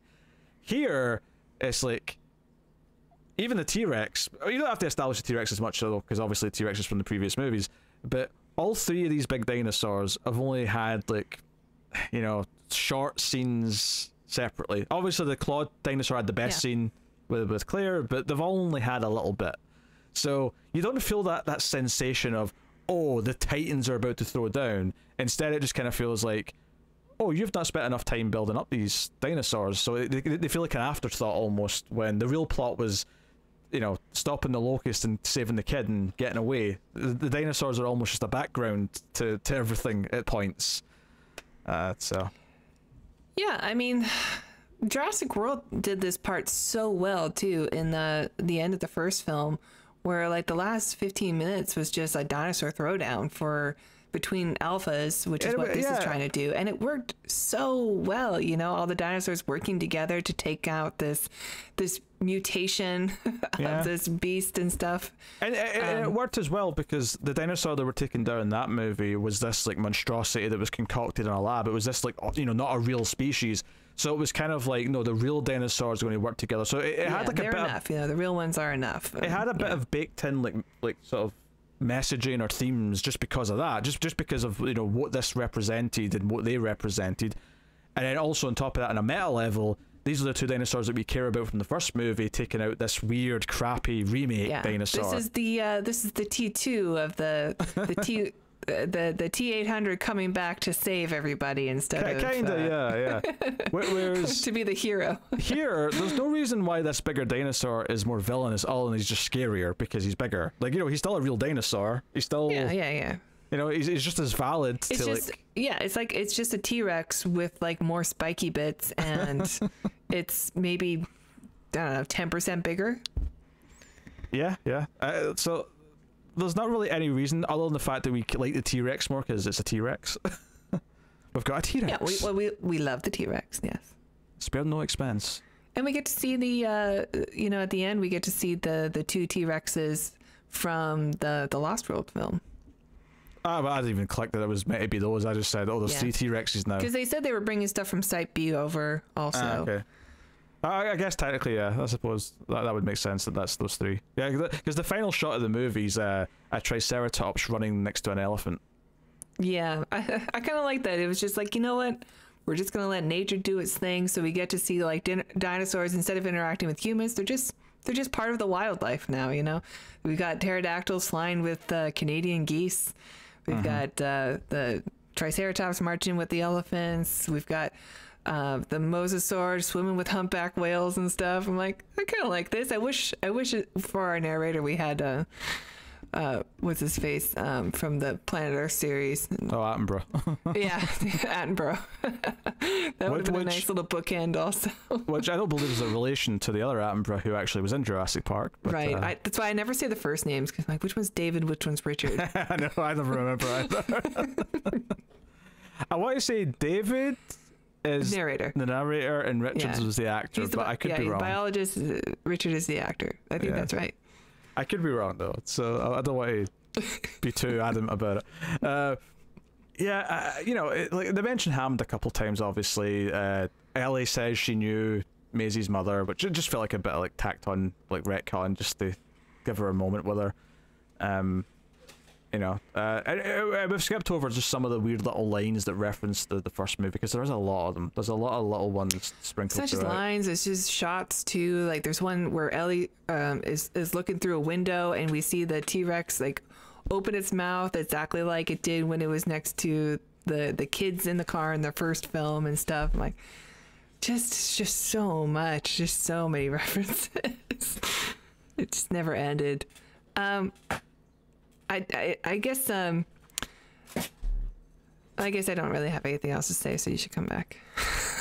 Sorry, I have to psych the cat out. I have to like leave so you can leave and then go back and. Charlie, how can I fill in with more? But actually, I feel like we've talked about everything. Well, pretty much. You mentioned now. the music, and I didn't really, honestly, I didn't really even notice the music all that much in the film, except when it was trying to do an old theme, and only like just revving it up and never really going. That's one of those things, is it tries to make this big moment over when the old characters and the new characters meet for the first, because they're separate the whole movie until a certain point, and it's right before they have this big dinosaur scene, and it does that thing where you get that first few notes of the Jurassic Park theme, you know, the dan dan dan. You know, the first few notes before it starts doing the little, so dan dan, not that part, the bit before that, right? Before that, and they sort of see each other for the first time, and there's not even like a moment to really take it in. Like, you know, like I say, immediately they're under threat, and immediately there's a dinosaur, which isn't necessarily a problem. Like, you know, you can have that be a scene and then have the actual interaction afterwards, but it really was like the movie saying, hey, look at how much of a big deal this is. Like, our old cast and new cast are meeting for the first time. Again, sort of trying to present it as this is like a huge deal. And I'm like, the new cast and the old cast meeting is a fine idea, and I'm down for them to mingle or whatever. But what was you just do? This is my cat, he sneezed. Oh. I've got a little dinosaur here I have to try to tame. Yeah, so, but like, I'm going to be honest, I don't think the old cast needed to be in this movie, and the fact that they are feels like nothing but like nostalgia fan service to me. I don't think it ever really, all it does is give them more to juggle, and I don't really think it needed it. And so much of what they're doing when they're there is just referencing the first movie that it just feels it's a little sad, to be honest.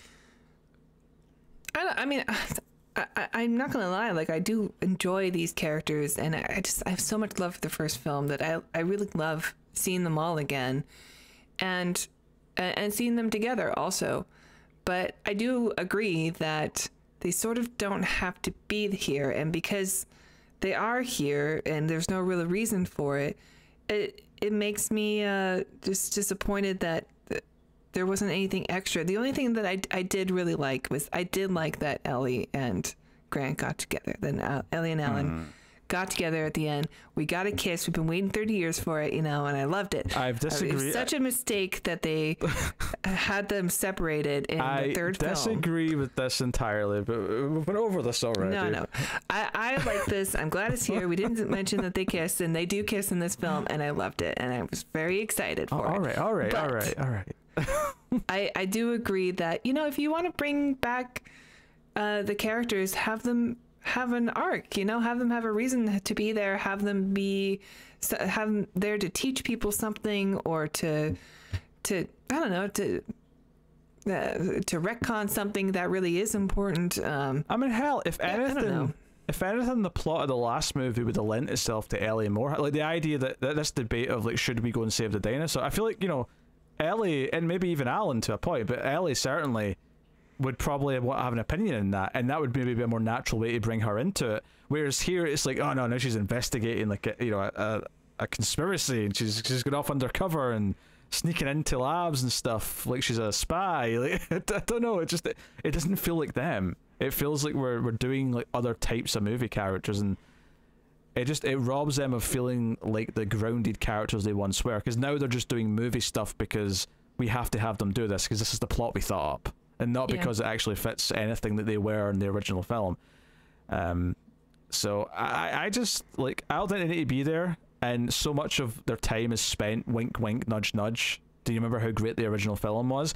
And like, I do remember how great the original film was. I'd rather be watching the original film, and I'm very likely to never watch this one again because it doesn't like offer anything on its own. Oh, I'm definitely gonna watch it again. Maybe even in theaters. I mean, to sum it up, I felt very little to basically nothing other than boredom throughout most of the film. It wasn't getting any excitement out of me, and by the end, I just kind of felt like this was a little pathetic. It felt a little sad. Like you're milking this cow still, all these years later. You've milked every last drop, and despite the fact that Jurassic World 1 was very referencey to the first film, this somehow felt way more desperate. And just, and we've talked about why. We talked about the differences between them, but this just it reeked of a committee that is like, okay, what are all the things we can bring up that'll make fans happy? So when your movie is just about making fans happy, you get this, you get Rise of Skywalker, you get Ghostbusters Afterlife, you get soulless blockbusters that are so safe, and there's no stakes or like anything ever feels at risk. The characters all have plot armor, and you don't feel like anything's really said or accomplished. And I would describe this film as worthless, which is about as damning as a statement as I could possibly give a film. Now, have I seen worse? Sure, I've seen worse because there's a lot of bad stuff. But I do think this is a mess, and it's overstuffed, and there's so many things that you can take apart, and we've done a lot of it. But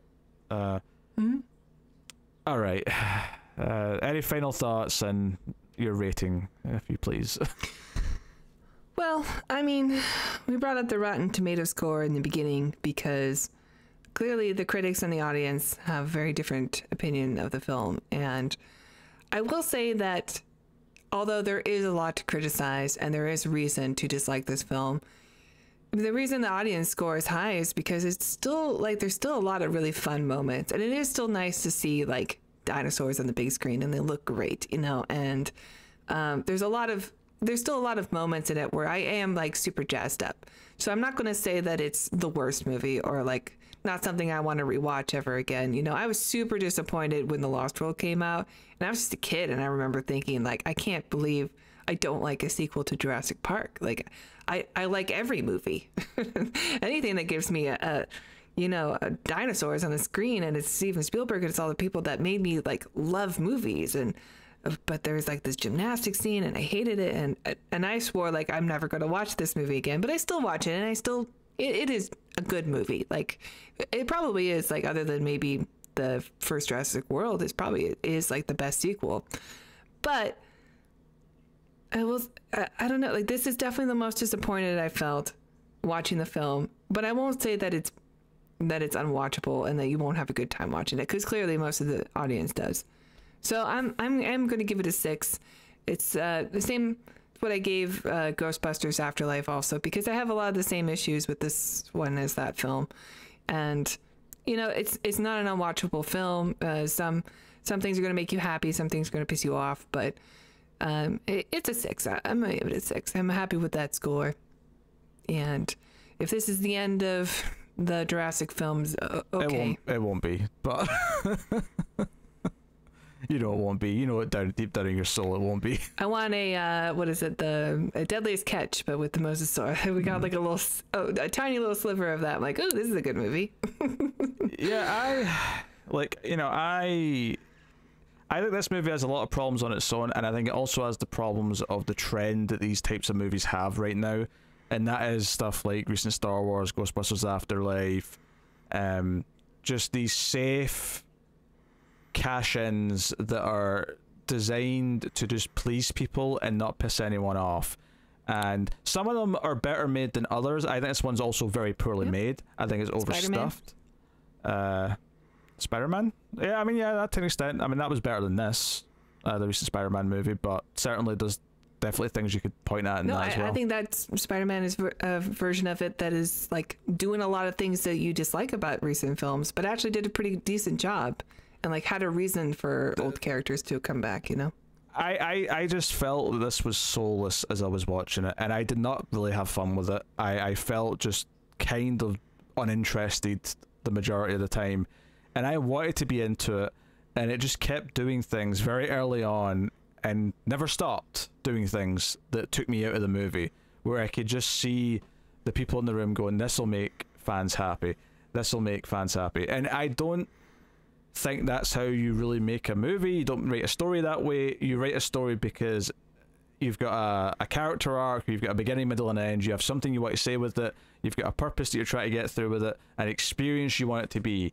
And when all you're doing is going down a checklist of like, what's all the things we want to be in here in terms of characters and references and things we have to do because we believe that all these things have to be in here, if that's what it feels like, then you've not really constructed a story. You've just made a skeleton that will hold everything that you want to fit in, and that's what this movie feels like. It's a soulless experience, and you know, none of the Jurassic Park sequels are anything compared to the first one, but I think this is at the other end of the spectrum, and it's really bad. I do not recommend it, and I am giving it a 4 out of 10. You know what I would like the next sequel to be? I know. So World War Z, except not the movie, but the book. So World War Z, the book, was kind of like it had a through line for a story for the most part, because it was going like chronological, so you could see how bad the zombie apocalypse was getting. But it was all just different perspectives of people telling their story of of what they saw, what they witnessed. I want an anthology of dinosaurs in the world. You know, like what we had in the beginning of the film and what we had at the end of this film. Yeah, I hate to just play bad cop, but my honest response to this is I don't want a sequel. I don't want another one. Why not? I mean, what if it's good? I don't want one for a long time. Like right now, the last thing I want is another Jurassic Park movie. They've sullied my enthusiasm for a good long time. Oh, come on. If Jason can have, you know, what is it, like 12 films? Jurassic Park can have more than that. Why not have raptors in space? Like, that'll be fun. Raptors on the moon. If they do dinosaurs in space, then sure, fine. But dinosaurs in Vegas. I want them to have to tie it to this story, though. Let's just have dinosaurs somewhere, right? What if we get Jurassic World Amity? No, I don't want that. What if that's the next one? I don't want. We just get a collision of all the franchises that have gone over 6 films. Nah, take it back. James Bond. Well, we sort of had James Bond in this one. We saw what that looked like. We could but shit. So I don't want it anymore. We could still do Mission Impossible. You know, Ethan Hunt versus versus dinosaurs. I think that'd be pretty cool. See what Tom Cruise can do. I don't want another Jurassic Park. I don't want another Ghostbusters. They're doing one, by the way. They've already announced they're doing a sequel. Ooh, that's another good clash. We can have dinosaur ghosts. I don't want. I don't know. There's tons of franchises I just don't want any of anymore. Like I'm done. We can do Terminator. We can do dinosaurs that are robots. No, I'm sick of Terminator being desecrated. Okay, like they keep doing bad Terminator sequels. Stop it. Come on. Stop it. You know, you never know. One of them might be gold. No. And further, I think this movie. I want to make one final proper point about this movie. I don't think this movie looks good most of the time. What? Oh no, I think the movie's beautiful. I do. There's so many great looking shots in this film. No, I think there's too much bad CG and green screen. There's so many times where you can just feel actors on a soundstage, where they're doing like a fake frozen lake, or they're on like they're chasing down dinosaur like their cattle. And these scenes all just have this really crap, dodgy look to them. I do not think this movie looks good. I disagree. I think the movie does look good. I think the shots are really there's some really stellar shots in this. But it's not just the shots, though. It's also the editing. It's the pacing. One standout scene doesn't change the fact that most of the movie feels really choppy. I think every time you see a dinosaur, like, it looks good. Honestly, I think a lot of scenes are set up really well. They're just very choppy. I disagree. I disagree also. with you. You don't have to disagree back. Look, if I say I disagree, then we obviously both disagree. That's how disagreeing works. We're stuck in a disagreement circle. You don't have to then say, yes, well, I also disagree with you. Well, I disagree. It's a mutual thing. It's like you saying I'm a number 2 and I go I'm a number 3. It's like, yes, but I'm a number 2. Well, no, I know, we've established that. How dare you call me a number 2? I wasn't meaning poop. How dare you? Dino droppings. That's a big pile of number 2. Mm-hmm. One big great pile of shit. Which actually, that's my review of this movie. One great big pile of shit. Please don't put that in the title. I can't, because I can't swear on the title on YouTube. Good. I could censor it, but I could put S ******. No, don't do that. It's a funny title, though. There's so many angry, nasty people on the internet. We don't need to contribute to that. I mean, that is fair. I understand that, but I also got to sell the podcast to people to make them click on it. So there's got to be a little bit of passion, a little bit of flair. You know, Jurassic World Dominion, dinosaurs should have stayed dead. Review. Oh, that reminds me. I didn't like any of the comedy in this. Oh yeah, it's all bad. It's all. No, I mean in your review. Just kidding. I meant the movie. I didn't have any comedy in my review. I was very straight. I've got too many serious points I wanted to make. I wasn't joking about anything. I'm a serious cop today, okay? I'm funny. Oh yeah, pat yourself on the back.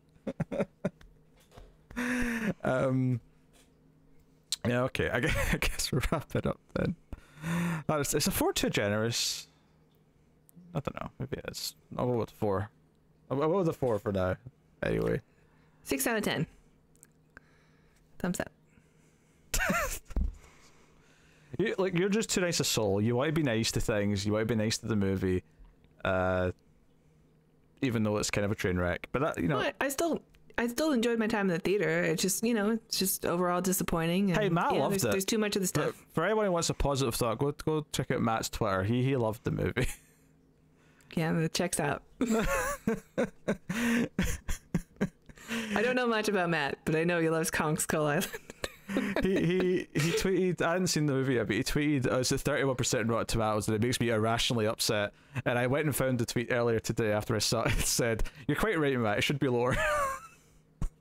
And he was not happy. He was not amused by my comment.